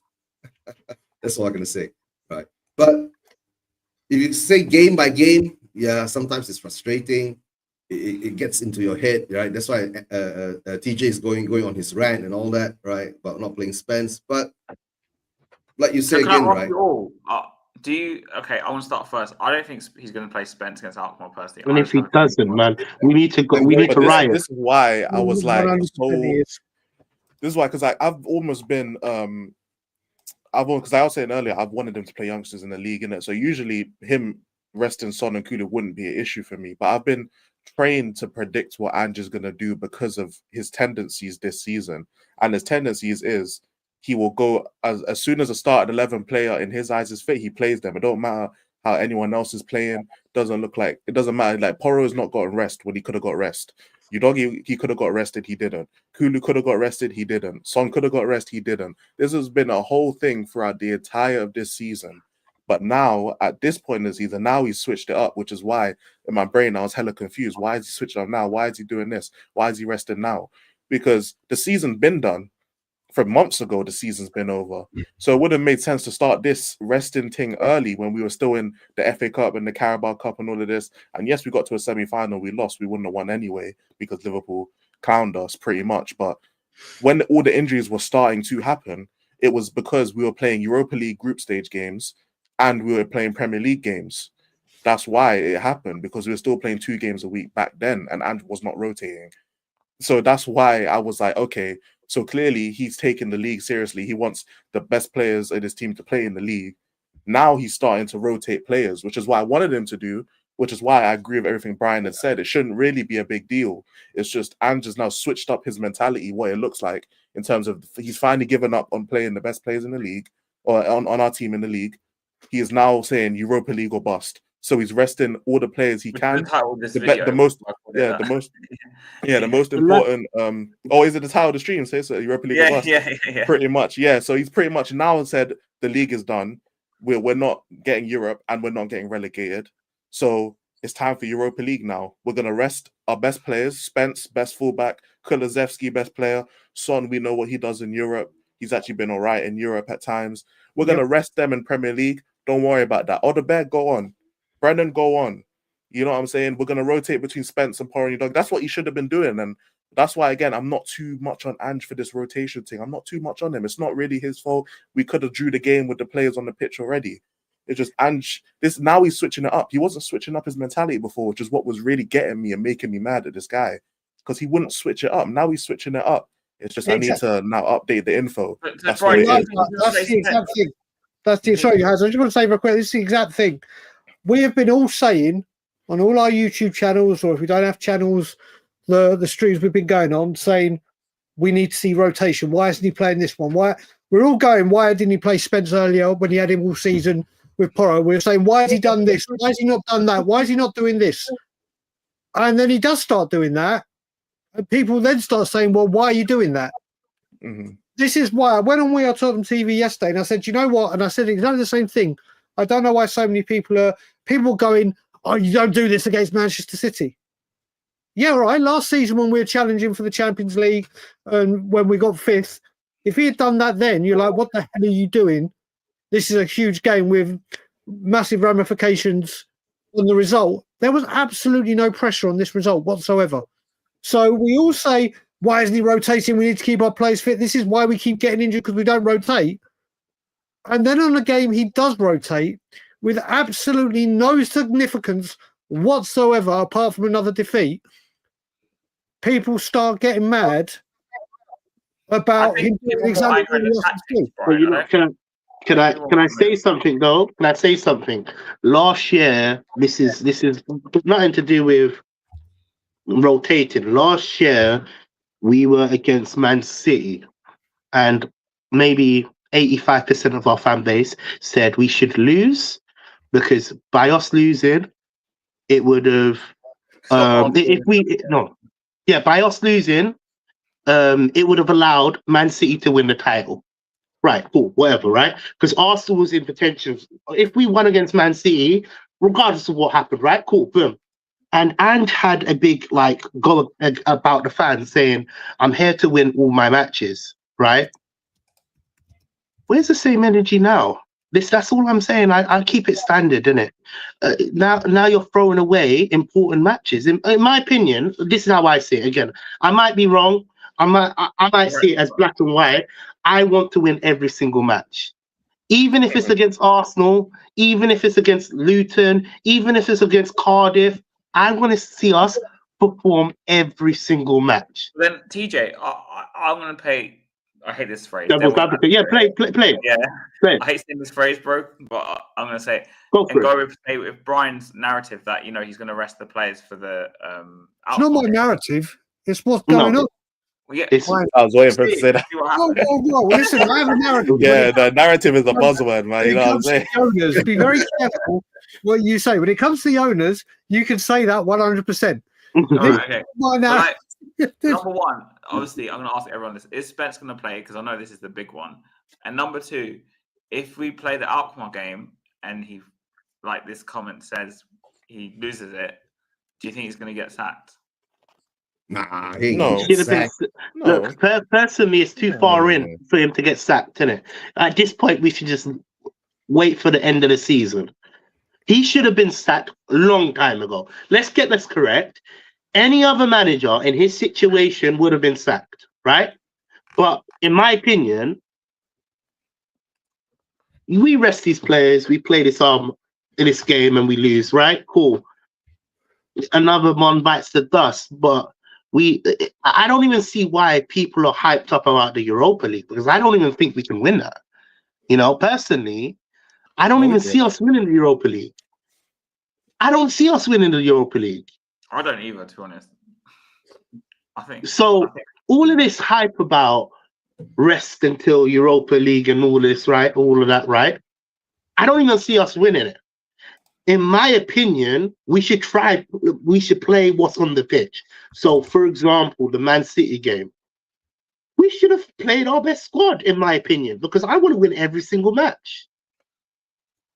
Maybe I'm wrong. We're not going to win we're not going to win every single match, though, TJ. There is absolutely no way, even with our first 11 out, the best first 11, and they're all 100% fit, we're not winning every single match. Whether it be the players, whether it be for the formation. We have one opportunity for glory right now. One opportunity. And do you think Ange is capable of taking us over the line? Mate, it's a cup competition. It's not about whether he can. It's the fact that we got knocked out of two competitions in less than a week. Remember, we were in a semi-final. But shouldn't you want him to go for it though? But shouldn't you want him, because the league's done? I gave him a chance over there. In less than a week, we got knocked out. I hear that, but TJ, he's still here. He's gonna be here to the end of the season. He has the league, which props to him. He won 3 out of 4 games, and now we're not getting relegated. We don't have to worry about that no more. We're also not getting European football, which means we have one competition, the Europa League, and has to go all out for that. He has to. We have no more eggs. We have no more. Sorry, we have no more put baskets. all the eggs in this one basket and hope for the best, right? Cool. All right, cool. I get it. And listen, if he doesn't do that, then we have conversations after that. I'm going to be so real. There are other fans out there, because Brian has mentioned them, who's saying they still think we have a chance to finish in the top like 7 or 8. I don't know. Oh, I don't think we have a chance of finishing top 7 or 8. I'm just saying, from a fan's point of view, I want us to play our best squad and try and win every single match. I'm not saying we will. It might be like we're going to go against Arsenal. They might beat us. We might go against Newcastle, Liverpool. They might beat us. That's fine. I'll go right. But I hear what you're saying. In a way, you know how no, in a way, you know how it looked. How it looked to me. And down tools. And decided to down tools when he could have down tools against Ipswich. I don't think it's down tools. I just think it's a thing of like I said before, the rotation. I would have rather he did against Ipswich and then played against City. But in terms of just Premier League fixtures, they mean the same. Like they're both equal. Obviously, Man City are a better team, and we're at home, and we want to beat City. I get it. But in terms of what the games are worth, they're worth the same because we're not fighting for anything in the league no more. We're just trying to get to 40 points, and we're not going to get relegated. So in terms of what the games mean, they mean the exact same to us. So am I a fan? We've got to go to Chelsea. We've got to go to Fulham. We've got to, yes, but we're not going to get relegated though. Like we've gotten because of these last 3 wins we've got. That's enough for us to not get relegated now. We ain't got to worry about that. We're not getting relegated no more. So the games don't mean anything anymore. I'm going to say one more thing before I need to go down and do the laundry that I said I was doing. And it was what TJ just said. Whether we rested against Ipswich or Manchester City, if we'd done that and lost to Ipswich and did it the other way and beat City, what difference does it make? It makes no difference, right? I agree with you 110%. I totally agree. Maybe I'm wrong. In fact, you know what? Let's mark this stream. If we win Europa League, I will actually come on here and say, listen, Brian, Elijah, Haz, Eugene, you were right. But no, TJ, you're missing the point. It doesn't matter. It's not that. We're not going to win the Europa League based on whether he rested players against Ipswich or Manchester City. What I'm trying to say is it does not matter. If we had the full team against Man City, we still would have lost. What different? We're not going up the league. We could have gone from 12th to 12th yesterday. That's all that would have done. That's all we would have done. Well, we beat Manchester City. Well, let Tottenham make a DVD that we beat Manchester City 3 times. And what did we get from beating Manchester City 3 times? It's true. The way you say it, yeah. What we got from beating Manchester United? No, the way you say it, like if you say it like that, yeah, I totally agree what you're coming from. You would say the Europa League is more important. 110%. I'm on the same boat as you. I'm not saying I'm not. It's just I don't like losing. I like to believe. No one likes losing. No one likes losing. To believe that we put all our 100% in every single match. We do, but that doesn't. If we rest players, that doesn't mean we're not putting 100% because the players on the pitch have to play. No, see, that's where I differ. See you later, my bro. No. For me, this is where I differ in it. He's gonna come back, I think. I don't know. For me, this is where I differ in terms of obviously we decided to rest Spence in it, and you saw that I was outrageous. I was livid. Even before the game, I called you up and I said, "Bro, is this brother smoking?" Yeah. Because for me, this is how I see it. Again, I might be wrong. I can be wrong. But you don't down tools. That's basically you saying, cool, whether we lose, we win, we draw. All right, it's all right. We've got better fish to fry. But then if we get to the Europa League and we don't get past the first leg of Almar or whatever the team is called, right? Are we going to have that same energy where we're going to be like, well, the team just clearly didn't perform? No, I like to believe we're going to line up to every single game our strongest. Give the best chance to Tottenham winning. Not at this point in the season, though. That's not how it's going to go. If this is the start of the season, I hear you. Because my aspect has always been, players should earn their rest. You know what I'm saying? Obviously, we have 5 subs now. So obviously, there are subs that will be made for tactical reasons and there's subs that will be made to give players rest in it. The best players obviously have to play as many games as they can in it. If they need rest, you smoke the team and you take them off and bring on other people. That's how they get extra rest throughout the season, innit? And then obviously in the cups and in the games that don't mean as much, you don't play them. But when it comes to most games, yeah, you always play your top players and then take them off once they've got the job done. But in this scenario, because I agree with you in that sense, in this scenario, though, you have to change things up, which is why I understand why Ange's rested players. I didn't agree with it. I don't agree with it necessarily in terms of the way he's done it.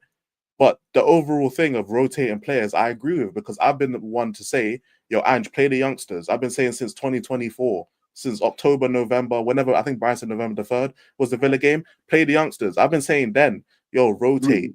He's finally rotating. We have been, you know what, even past that point, I think all of us on the panel have said, why are you not using players like Spence when Spence didn't get a chance to play? Why have you not registered Spence in the Europa League?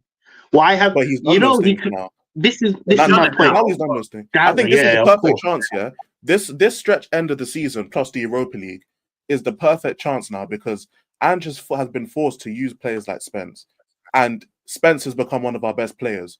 Best believe Ange is not. He's not going to drop Spence out of the squad no more. Spence is here to stay. He's played his way in there. We will see Europe. We will see Europe. We know his character, right? He will not change, right? Like you said, he's got a fixed set of players that.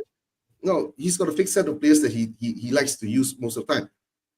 I think before I met you, Elijah, you remember the Tamworth game? I used to do shows with Harry and TJ, right? I keep saying, against Tamworth, we should play the academy players and rested our first teams, right? But he didn't do that. He went out strong, right? It took us 100 minutes just to break Tamworth down. And when I saw that, from an own goal.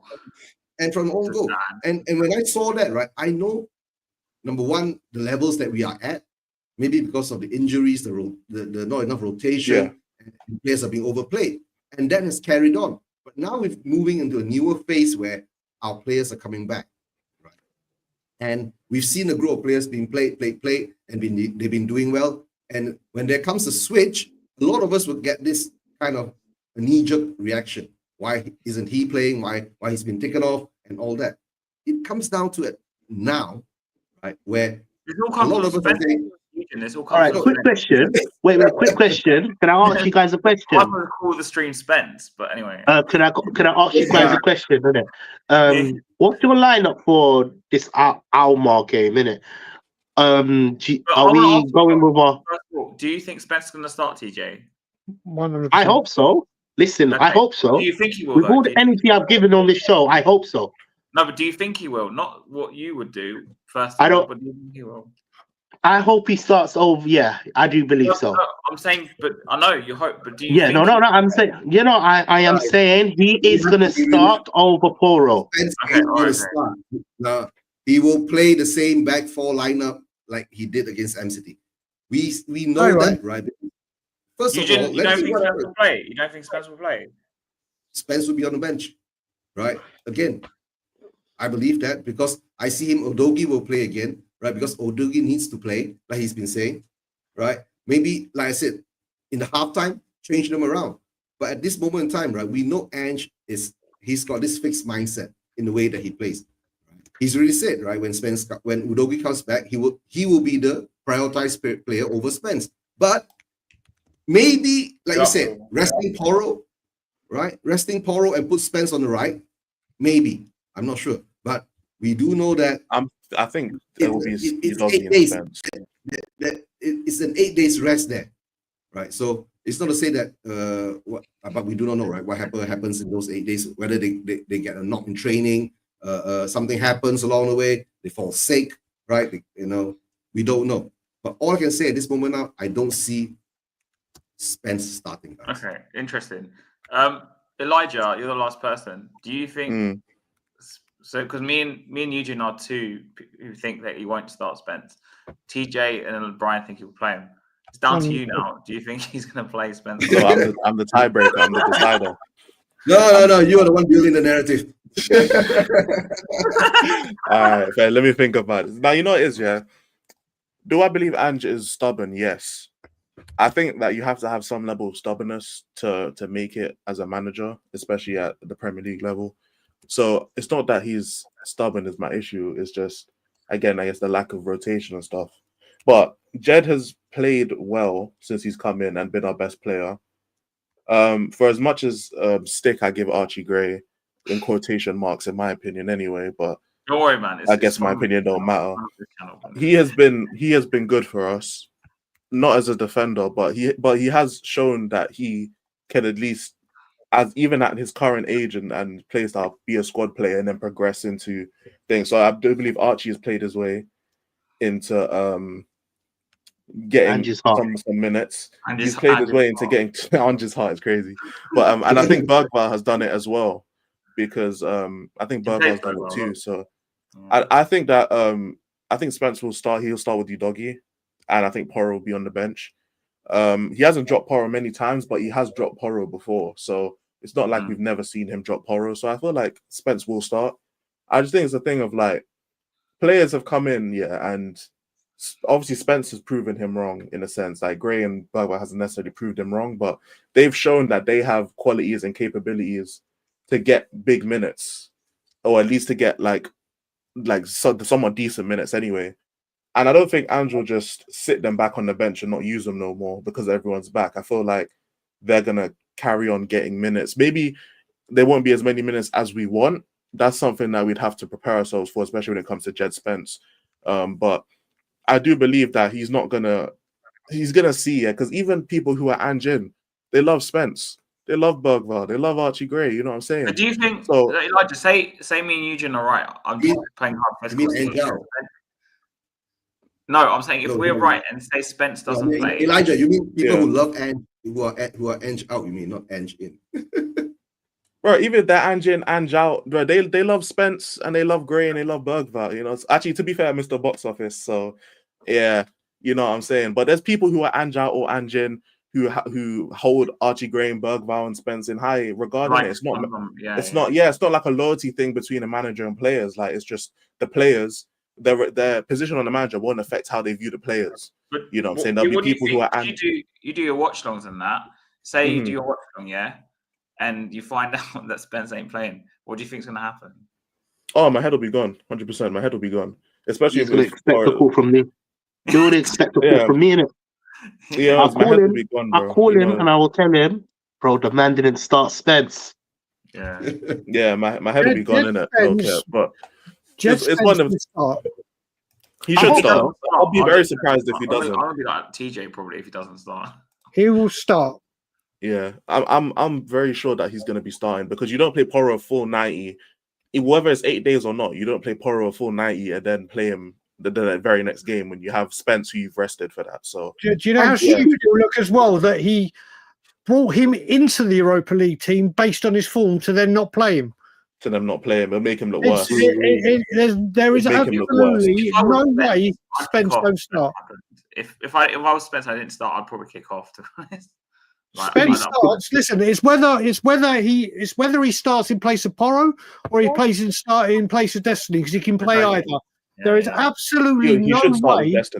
There is no way that Spence don't start. And I have to say, like Elijah was just saying, I think in the first half of Ipswich, Spence and Udogie did look like a more balanced. They were better than they've done with Spence and Porro. Yeah. So or Porro and Porro and Udogie, and Porro. Yeah. So I don't. There's just no way that he does not start Spence. There's just no way. Yeah, Spence definitely plays. That's why my head will be gone more out of surprise, because everything points to Spence playing against AZ. So that'll be my two, Spence and Udogie, because at least they're on the preferred. Yeah, Spence will, because Spence he's still in good fitness, because he hasn't, as Brian said earlier, he hasn't played a full season of football in God knows how long. So he's got the energy there, and then Udogie's just come back from injury, so he's obviously well rested as well, playing back into proper match fitness. I wouldn't play Porro against that. Yeah, like Porro would be benched, but to be fair, we don't need Porro to be AZ. So if we need Porro to come on to bail us out, that says more about the players on the pitch rather than how good Porro is as a player, is it? You know, it's like Porro right now has been performing. I guarantee if Spence had played yesterday, if he had, and he had picked up an injury, these are all ifs, every single person would be going, why the fuck did Ange play him when we've got Europe and he's brought... You know what I mean? I've been saying, like I said, I don't think Ange Postecoglou can get the job done, even if he was to stay on. The only way I think he could ever be successful at Spurs is if Daniel Levy went and got him every single player he wanted to play his style of football, which again would not happen. Yeah, Levy would never do that. He literally has now got Spence. If Spence had picked up an injury, the whole Spurs fan base would have gone absolutely fucking nuts and gone, oh my God, why did you play with Man City, a pointless game that has no relevance to anything in the season when we've got the Europa League where he's been our best player? Every single Spurs fan would have said it. Whether you're Ange in, Ange out, Ange don't give a fuck, Levy in, Levy out, whatever it would have been, if he had picked up an injury. Yeah, would I have, if I was in charge of Tottenham Hotspur yesterday and I had Europe coming up and Jez Spence is my best player, would I have played him in a meaningless game which has no relevance or impact in our season at all when we've got Europe coming up? Not a chance would I start Spence. Not a chance. Yeah, no, I fully hear it. And it's completely true, innit? It's one of them ones. Like, I spoke earlier about my mindset of how we play games. Like, you want your best players to play, and then they earn their rest, innit? But it's one of those things where the competing teams have to have that mindset, which is why I want that mindset for our club, innit? Because teams like Liverpool, for example, they top the Champions League group, and they're top of the Premier League. They're going to win the title, so they have to have that mindset of you play your best players and they earn their rest. You get what I'm saying? Like Liverpool, the last game of the Champions League, they had youth teams with Diaz and Gakpo, and the bench was all youth as well. Yeah, I remember. You know because they won 6 out of 6 games or 7 out of 7 games or something like that. So they earned their rest. They earned that time off. You get what I'm saying? The Carabao Cup. I got a question. Right? We've played Akmal before, right? In the opening rounds. Yeah, we played them at 1-0 or away. It was at home. We won 1-0. At home 1-0. We won 1-0. Richarlison penalty. We weren't great that day. We really weren't great that day. It was a tough game. It wasn't easy. And it wasn't an easy game. It wasn't easy, but you got to remember now it's going to be different because we didn't play our strongest lineup then either. We're going to be playing our strongest lineup on Thursday. I think they had 2 or 3 of their main players out due to injury. If I'm correct, player injured. I have no idea. Yeah, if I'm correct, yeah. Or one of their star players. Yeah. Fair enough. When it comes to the Premier League now, I don't give a fuck who starts. He can start. He can stay Fraser Forster up front for all I care. It has no relevance for the rest of the season. Absolutely none. Absolutely none. No results, because people seem to think that if we go on a winning run now, that every team above us are going to drop points. Every team is going to lose or draw, and we're going to shoot up the league, which ain't going to happen. No, I agree with you. Yeah, I know that, but I don't understand why when we lose, it's always upsetting to lose a Premier League game. I think it's the way we did in the tactics. I think it's the way we lose as well. It's been that all season. It's been that. I know, but I keep getting wound up. And you know what, Ryan? Let me be honest with you a minute, yeah. Let me be honest with you. I wear my heart on my sleeves, innit? And I personally don't like watching Tottenham. I don't even watch Tottenham. In fact, I'll be so real. I'm being so real. When Tottenham concede a goal, ask these guys, have you watched the game? No, I turned it off. Every Spurs fan. Every Spurs fan in the world doesn't like to see us lose. Every single Spurs fan in the world wants us to win every single game. Every single Spurs fan in the world wants our best lineup to be able to play every single game. It doesn't happen. And right now, everything we're saying, I want Ange out. He's going nowhere. At least till we're out of Europe or the end of the season when Spurs review it. He'll definitely go at the end of the season. You have to. Well, no, that's what you think, and what people like yourself, myself, and everyone that thinks he's not good enough to get out. It doesn't matter what we think. It doesn't matter. Can I ask you a question? Can I ask you a question? If he wins the Europa League, would you say that's his way of keeping the job? 100 billion%. 100, yes. Yeah, I agree with you. 100 billion%. And I'll even come on here and say, Ange, I'm sorry. I trust your process. But Andrew won't get sacked. If we win the Europa Next League, season's right? the earliest. If we win the Europa League, right, and there's a bus parade, right, I'll buy a ticket and I'll fly over there. Meet up with all you guys. When Eugene says he's coming over here, that's when you know.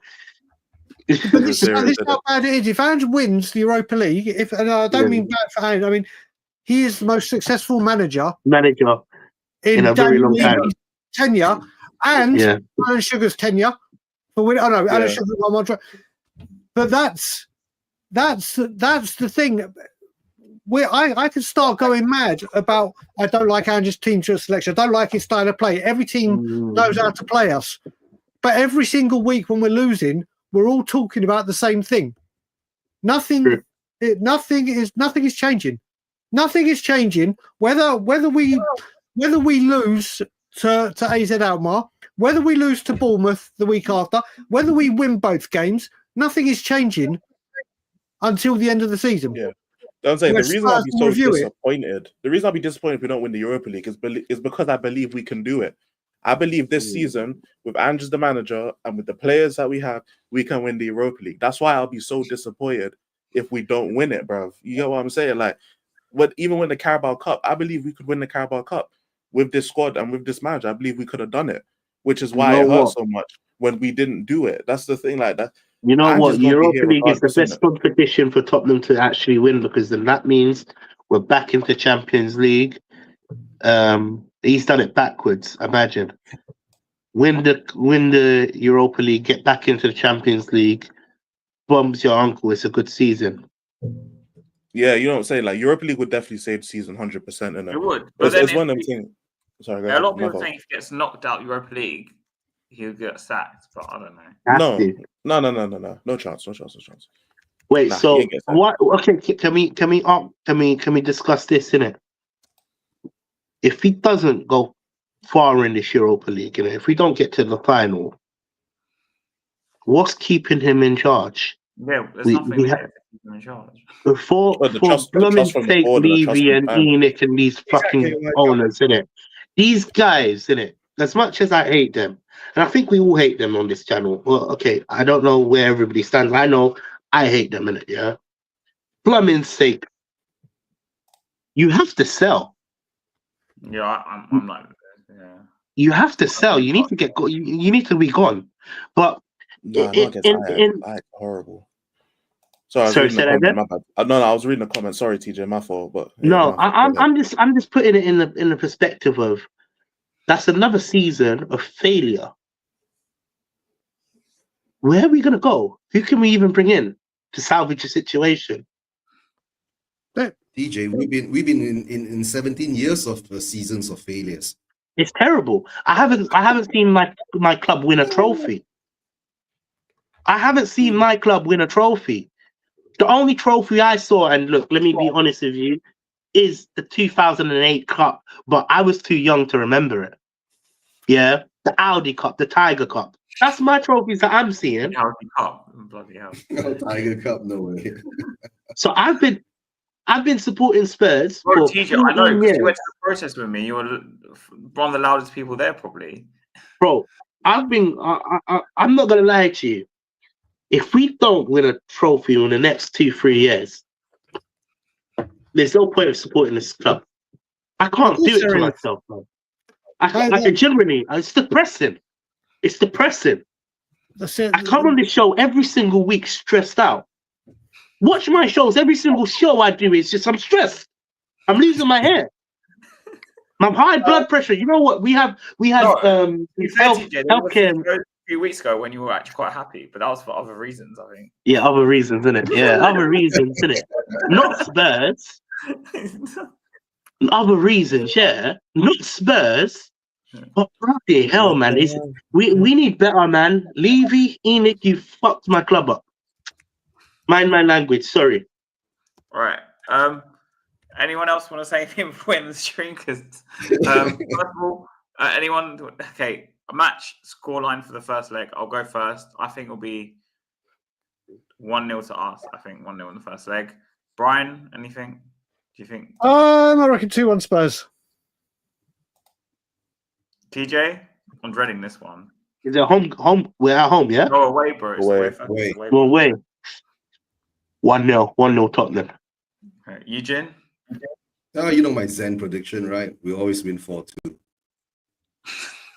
Okay. Elijah? 3-1 Spurs. 3-1. Oh, okay. Okay, guys. I have to say one thing now. With everyone that's come on here, slammed Ange, slammed the tactics, slammed everything.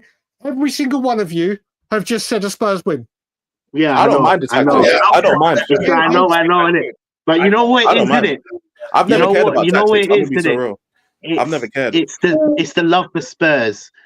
As much as we go nuts about Ange, it's the hope that kills you. Correct. It's the hope that kills you. Correct. I'll be honest with you. You know it's with me, Brian, isn't it? For me, like I can poke holes in people's tactics all day long, innit? But the players have to go out and play that. Correct. I've never cared about style of play because Conte came here and parked the bus. Mourinho came and parked the bus. I didn't care. I didn't care when they did it. I just care about the result at the end of the day. Same thing with Ange, innit? I don't care about hyper-attacking football. I don't care about what we do this and do that, and this space is open, and this space is open, and this is bad, and this is bad, and this is good. I don't care. When the ball goes out, we just have to score more than the other team. And as long as we keep doing that, I couldn't give a toss. I couldn't give a toss what the tactics are and all of that. I believe, that the players are better than the AZ players. And I believe that that's the right to win. And I also believe that Ange can get the job done as well. I believe with this squad and this manager, we can win Europa League this season. The squad is pushed by the managers, by Ange. So if I think the squad's good enough to win, I got in turn say Ange is good enough to take the squad there. I believe Ange is good enough to take the squad and win the Europa League. I believe that. I don't think we're going to win it. I don't think we're going to win it. Even if you don't believe that, which is fair enough, innit? I believe that Ange is able to take us to the Europa League. I believe it.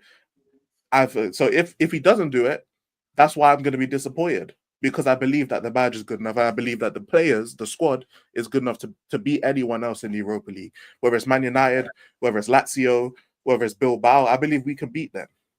So when I make my predictions, I'm making it because I believe in the squad. And I believe the manager can take us there.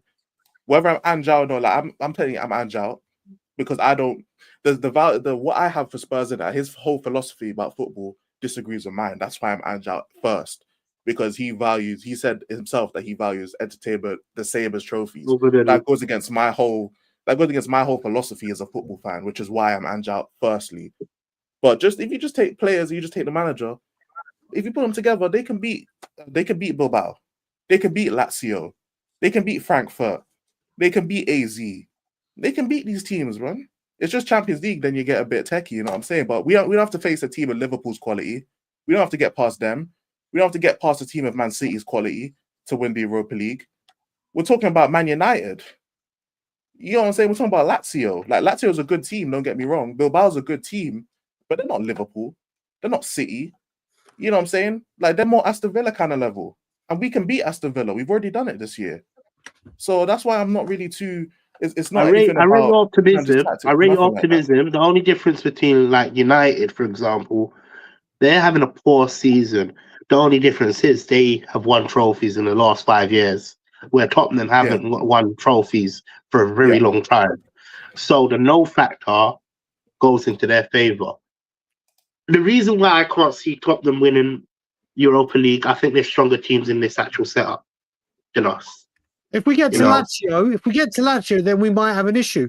We might have a big issue. But what you got to remember is when people say right now, I would rather we play our strongest team possible, which includes Jed Spence against AZ Alkmaar. Yeah. I don't give a monkeys who plays against Bournemouth. I don't care who Ange picks.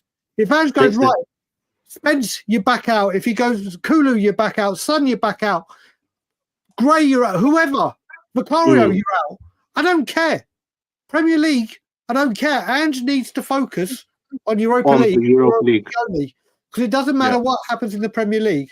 So if we play our full team, you watch, if Spence plays against AZ Alkmaar and all these people that were, why has he rested him? Why has he done this? Why has he dropped? Well, then you got to say, and even me, who I've said, and I said yesterday, I'm delighted with what Ange did yesterday, resting players, drop whatever words you want to use. Man City is an irrelevant game. Irrelevant. No. I will listen. If he plays his strongest team, we've got to, for the next few weeks, if we progress against Alkmaar, we're going to be playing Sunday, Thursday. Yeah, true. Hopefully for the longest time possible. Whether we do or not, but right now there is a possibility.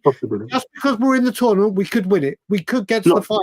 So every Thursday, he needs to have his strongest team available. So let me be honest with you, Brian. I promise you, if this is for Europa League and Spence is playing for Europa League, I'll put my hands up and say, Ange, you know what you're doing. Go on, son. You know, I'd rather be wrong. I'm not too afraid to say I'm wrong. I've said I'm wrong many times. Many times. There's been times when I've said stuff about Pochettino where I was wrong and I put my hand up. I just hope and I pray he starts Spence. And if he doesn't, he's going to. Yeah. We're going to have another problem. Elijah's going to get a phone call.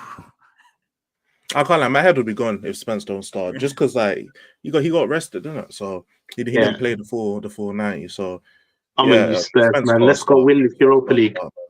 Before we finish, first of all, go subscribe to Tottenham on Tour, into Spurs, Spursuation TV, and Too Much of E. Too much of E. I love that. Anyone want to say anything? There's nothing to say. Listen, all I will say is we've got one thing to play for all season.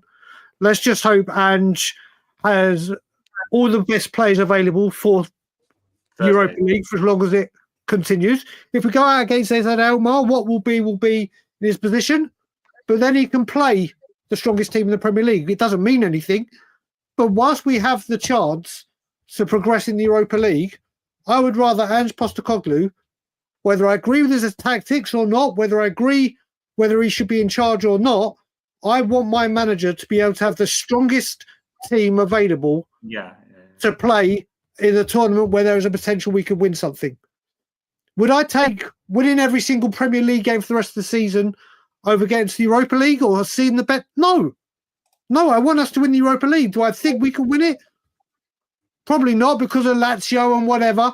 I just think we may come undone, especially in away legs, because if people come to fight, and Lazio is one of the most hostile places you can go to. Every single Thursday for the rest of the season that we're in the Europa League, I hope Ange Postecoglou has the strongest of the strongest available. And if that means dropping Spence for the Premier League, drop away. If it means dropping Kulusevski or resting or rotating, whatever buzzword you want to use, do I think Ange can get the job done? No, I don't personally. Do I think Ange can lead us to glory in the Europa League? No, I don't personally. But do I hope he has every single player of our strongest 11 available to play every Thursday to give us that chance? Absolutely.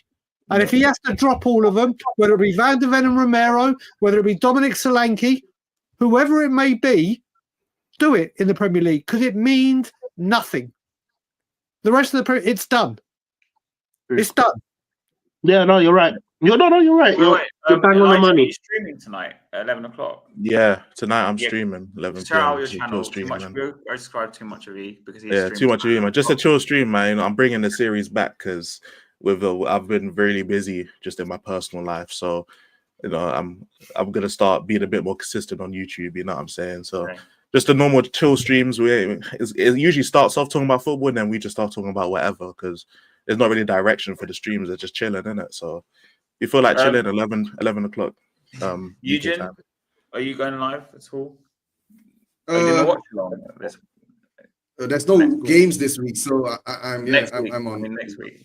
Next week, most probably I'll do the watch along for the AZ game, of course. Yeah, the one we have to do a watch along for that, right? So that's gonna be an important one. Yeah. TJ, I've just launched. I've just launched my second channel. Remember, I was saying I was gonna do my second channel. It's Into Spurs News AI. Yeah, that's just launched.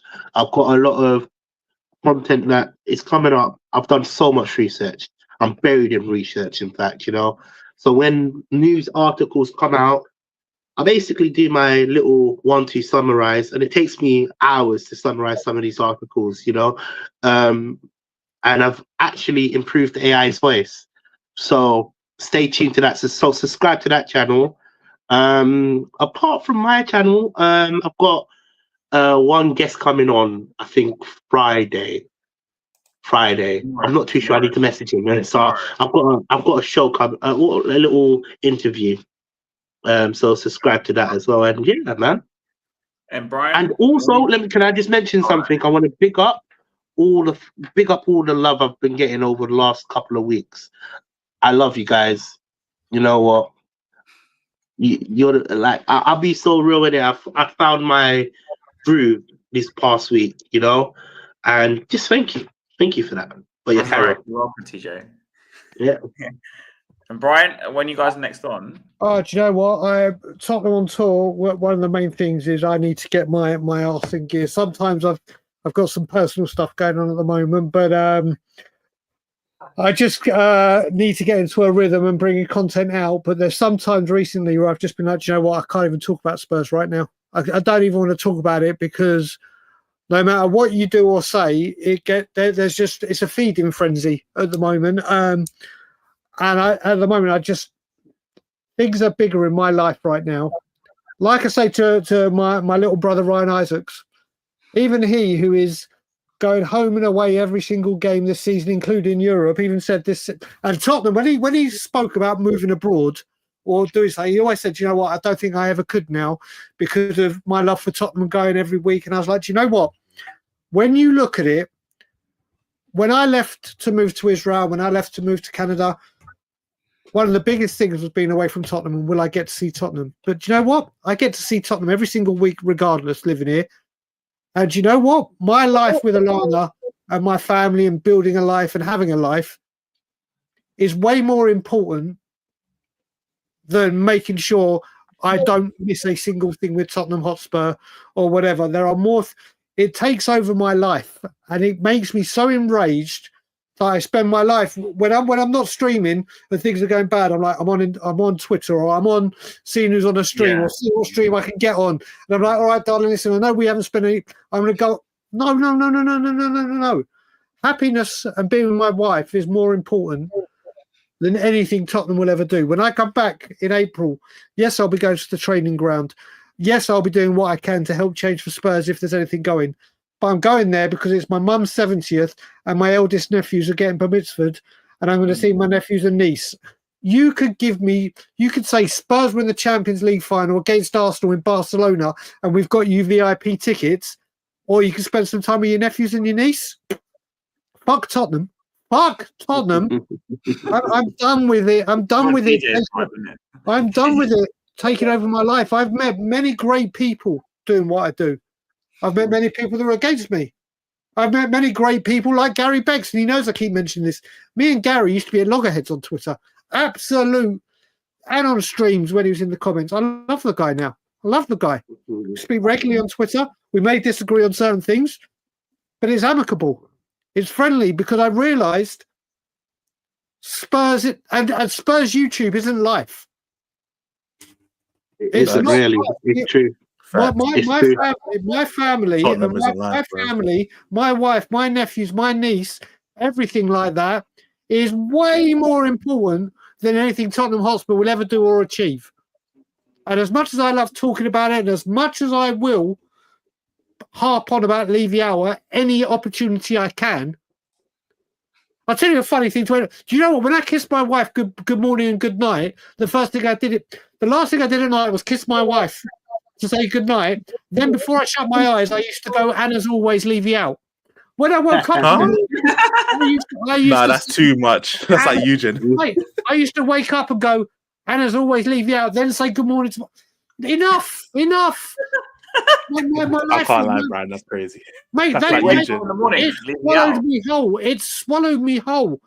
And I refuse to do it anymore. I will come and passionately talk about how much I can't stand the ownership and how much I want change. That will never change. I will come on and say, yes, the manager's good, the manager's bad, this player should be fine, I'll talk, but it's not taking over my life anymore. This is not life. That's crazy, man. I didn't realise it was like that. Oh, mate. Ryan Isaacs came to my house one day when we were about to go to a game or a protest. I was just upstairs having a shower. He was downstairs watching snooker or whatever. And Ryan will tell you this. As I came out of the shower, he goes, "Yeah, I think you hate Levy more than me." And I was like, "Why?" I didn't even realize I was doing it. I was singing Levy out songs in the fucking shower. See, that's dedication, though. I'll be so real with it. That's dedication. He heard me singing this in the shower, and he's like, "My God!" Out of the shower. Yeah, I didn't even realize I was doing it. I was like, "What the fuck am I doing?" It takes over my life, and I refuse it. There's many great people that I get to speak to via the comments, or I speak to now on Twitter or WhatsApp, whatever, and I'm really happy that I get that. But it's not taking over my life anymore. So Tottenham on tour, when I can get some consistency, and when I can do stuff, or when I can hop on like I've just done today, I'll do so. But I'm not going to say, do you know what? Something's just happened on the stream. That's so weird because I remember seeing your stream. Was it a month ago? You went on and you just literally lost it completely. Oh mate, I went literally against Leicester and then Aston Villa, I think it was. I did, and Everton. I did my bollocks on We Are Tottenham TV. I did my absolute bollocks, and then it carried over onto some other streams, and I was going through. No, I think it was like the El Tel Cocorel one. That's the thing. With Adrian. Yeah, mate, listen, because there's just so much. I just kept going on and going on. I'll never forget that stream because I put it on randomly, and then I was going berserk, and do you know what? It's got to the point where I could see that it was overtaking me again. And when it starts overtaking me, then I have a problem because I don't stop. And when I don't stop, I don't have a filter, or I don't have a cutoff point, and I will go for the jugular. And then I sit back and go, do you know what? Maybe I shouldn't have said that. Maybe this wasn't the best way to do it. Yeah. Maybe I've attacked someone or handled something badly. But it's because I get so pissed off with my love for this football club, but then I take a step back and I'm like, do you know what now? I was meant to go on We Are Tottenham TV after we beat Ipswich, but even though we won, I was just like, do you know what? I'm too exhausted. Yeah, and I don't need to go as much as I will support those boys to do everything, but I'm not going on every single week when I can spend time with my wife and talk about it. And you know what? Like I said, I love having my own channel. I love coming on streams, but man, when it starts over consuming me, and I was even looking at coming back for a long weekend to the Liverpool protest against Man U. I remember. I remember. I was going to fly back for a long weekend at the cost of $2,000. And I was like, do you know what? I was actually looking, I was actually thinking, right, I can't personally afford this. How can I try and do it? People like will start a GoFundMe for you. GoFundMe. I was like, whoa. What am I doing here? There's genuine people that do GoFundMes for charity. And I'm trying to do one to get here for a protest. I'm like, no, do you know what? I've earned my stripes. I've done my shit. I think you've done your time, Brian. I will continue. I will continue to do my shit. I will help Levy out in any way I bloody well can. Whether it be promoting change for Spurs, whether it be coming on streams and getting Jay on and highlighting it. But I refuse to let it take over me like it did. Good. Brian, back in like the Poch day, I used to be like that on Twitter. I'd be like, get on, let's have another argument with someone over Levy or just can't be asked. Yeah. I go on Twitter now, I post my shit and I'll reply to people that comment on my shit. I'm not going to look for arguments. I'm not going. Cheers, Gary. I'm not going to look for arguments. There's no point. Twitter is vile. It's a cesspit. So how do I negotiate? How do I navigate around it? Don't go on Twitter, bro. Literally. But Elijah, you know what it is? I've realised as well. There are so many horrible trolls out there, and I've got one particular guy who is absolutely like vile. And I used to bite at every single troll. I used to bite at it. Even the comments on We Are Tottenham TV. And then I realised you give them the oxygen. And then you get roped into this whole goddamn thing. And I'm like, what a waste of life. 5-hour argument, 6-hour argument. Yeah, I'm like, what a waste of life. Yeah. What a waste of life. Why am I arguing with people that it doesn't matter? I could tell them that tomorrow... I could tell them that tomorrow's Friday. And they'll be like, no, it's Tuesday. And I'm like, oh my God, and I just can't be asked with it. I can't be asked with it. I value my life more now. I actually like that on Twitter. I remember. I have no problem telling people they're more of a Tottenham fan than me. I couldn't care that much. I'm gonna be real. Like I love Tottenham, but I don't love Tottenham that much, bro. I ain't gonna lie. I enjoy watching Tottenham. Person at the protest. I think. Yeah, you know what I'm saying. Like, bro, if someone's telling me you're a fake Spurs fan, yeah, I'll man, be fake. You know what I'm saying? I'll be fake today. You know what I'm saying? I don't mind being called a fake Spurs fan. I don't care, bro. I don't. Go support another team, Elijah. That's the one. Go support another team. It's Liverpool or something. Go support Liverpool or something. Oh, mate, you know it's just like I said. I have more fun. I'm delighted that I get to meet all the people that I get to. I'm delighted that I get to interact with everyone I get to interact with. Why am I going to bother with the people that I've got no interest in? Well, they just want to wind you up, basically. Yeah. Why am I? Well, why? Yeah. So it is what it is. But getting back to it, Tottenham on tour will be back whenever I can do anything. I don't know where that rant just came from. I don't know. Rant or emotional outpouring or whatever you call it. When you back in London, bro? April the 12th. April the 12th. April the 12th to the 28th. Cool. As long as we all just you know what I'm saying. It's nice to talk about Tottenham. But you know what I'm saying? Once we step away from the computer, once the laptop gets put down, I'm finished. That's what I'm saying. Like, bro, when I put the laptop down, when I close my laptop, I'm not thinking about Tottenham. I'm watching other things anyway. I just watch a show or something afterwards. You know what I'm saying? I start watching anime. You know what I'm saying? I go and start watching anime, fam. You know what I'm saying? That reminds me, the PlayStation chill with my guys. What's up? The Apprentice is on tonight, and Dragon's. That's mate. That's my Thursday sorted. That's I hear it. Right? I'm gonna go chill for a couple hours and then go stream again, and we ain't gonna talk about Spurs. You know what I'm saying? Like, it's healthy to talk about Tottenham, but not too much. It's not. Once you get to the point where you start thinking about Tottenham away from the YouTube. Yeah, once there's a podcast away from the YouTube, that's when it becomes unhealthy, and it's something that I struggled with at the very beginning. Because it was like, damn, I could really become a Tottenham YouTuber and talk about Tottenham, and it kind of just, I'd take a little step back for a second, because it's like, once you can't be focused on it too much. Like, we all want Tottenham to do well, we all want Tottenham to be successful, but we support Tottenham, we support the club. It's not the other way around. The club doesn't support us. You know what I'm saying? They don't care about us the way we care about it. You know what I'm saying? So it's always good to make sure we have that almost that kind of distance away. Like, we love the club. Balance. We love that balance of both worlds. Yeah.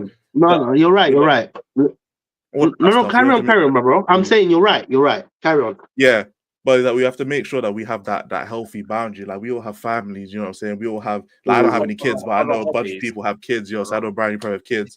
There's other people who have kids. Like, I don't have that, but I have a family, like my mom and my sister, which. I'm gonna be real. If they needed me on the protest day, I wasn't going. Tomorrow, man. It's the last episode tomorrow for Daimar. I know. That's the thing. Bro, how come he's it is? 20 episodes? Like, it's actually mad. Anyway, this is not on the top. I know. Right, listen, guys. Look, I have to shoot off. I've done no work. I've literally done no work in it. And if I keep at this rate, I'm gonna leave at 1 a.m. Brian, are you still gonna say it or not? What, leave you out? I'll always say it, man. I'll always say it. Always. And it's always leave you out. Nick out as well, man. Get them.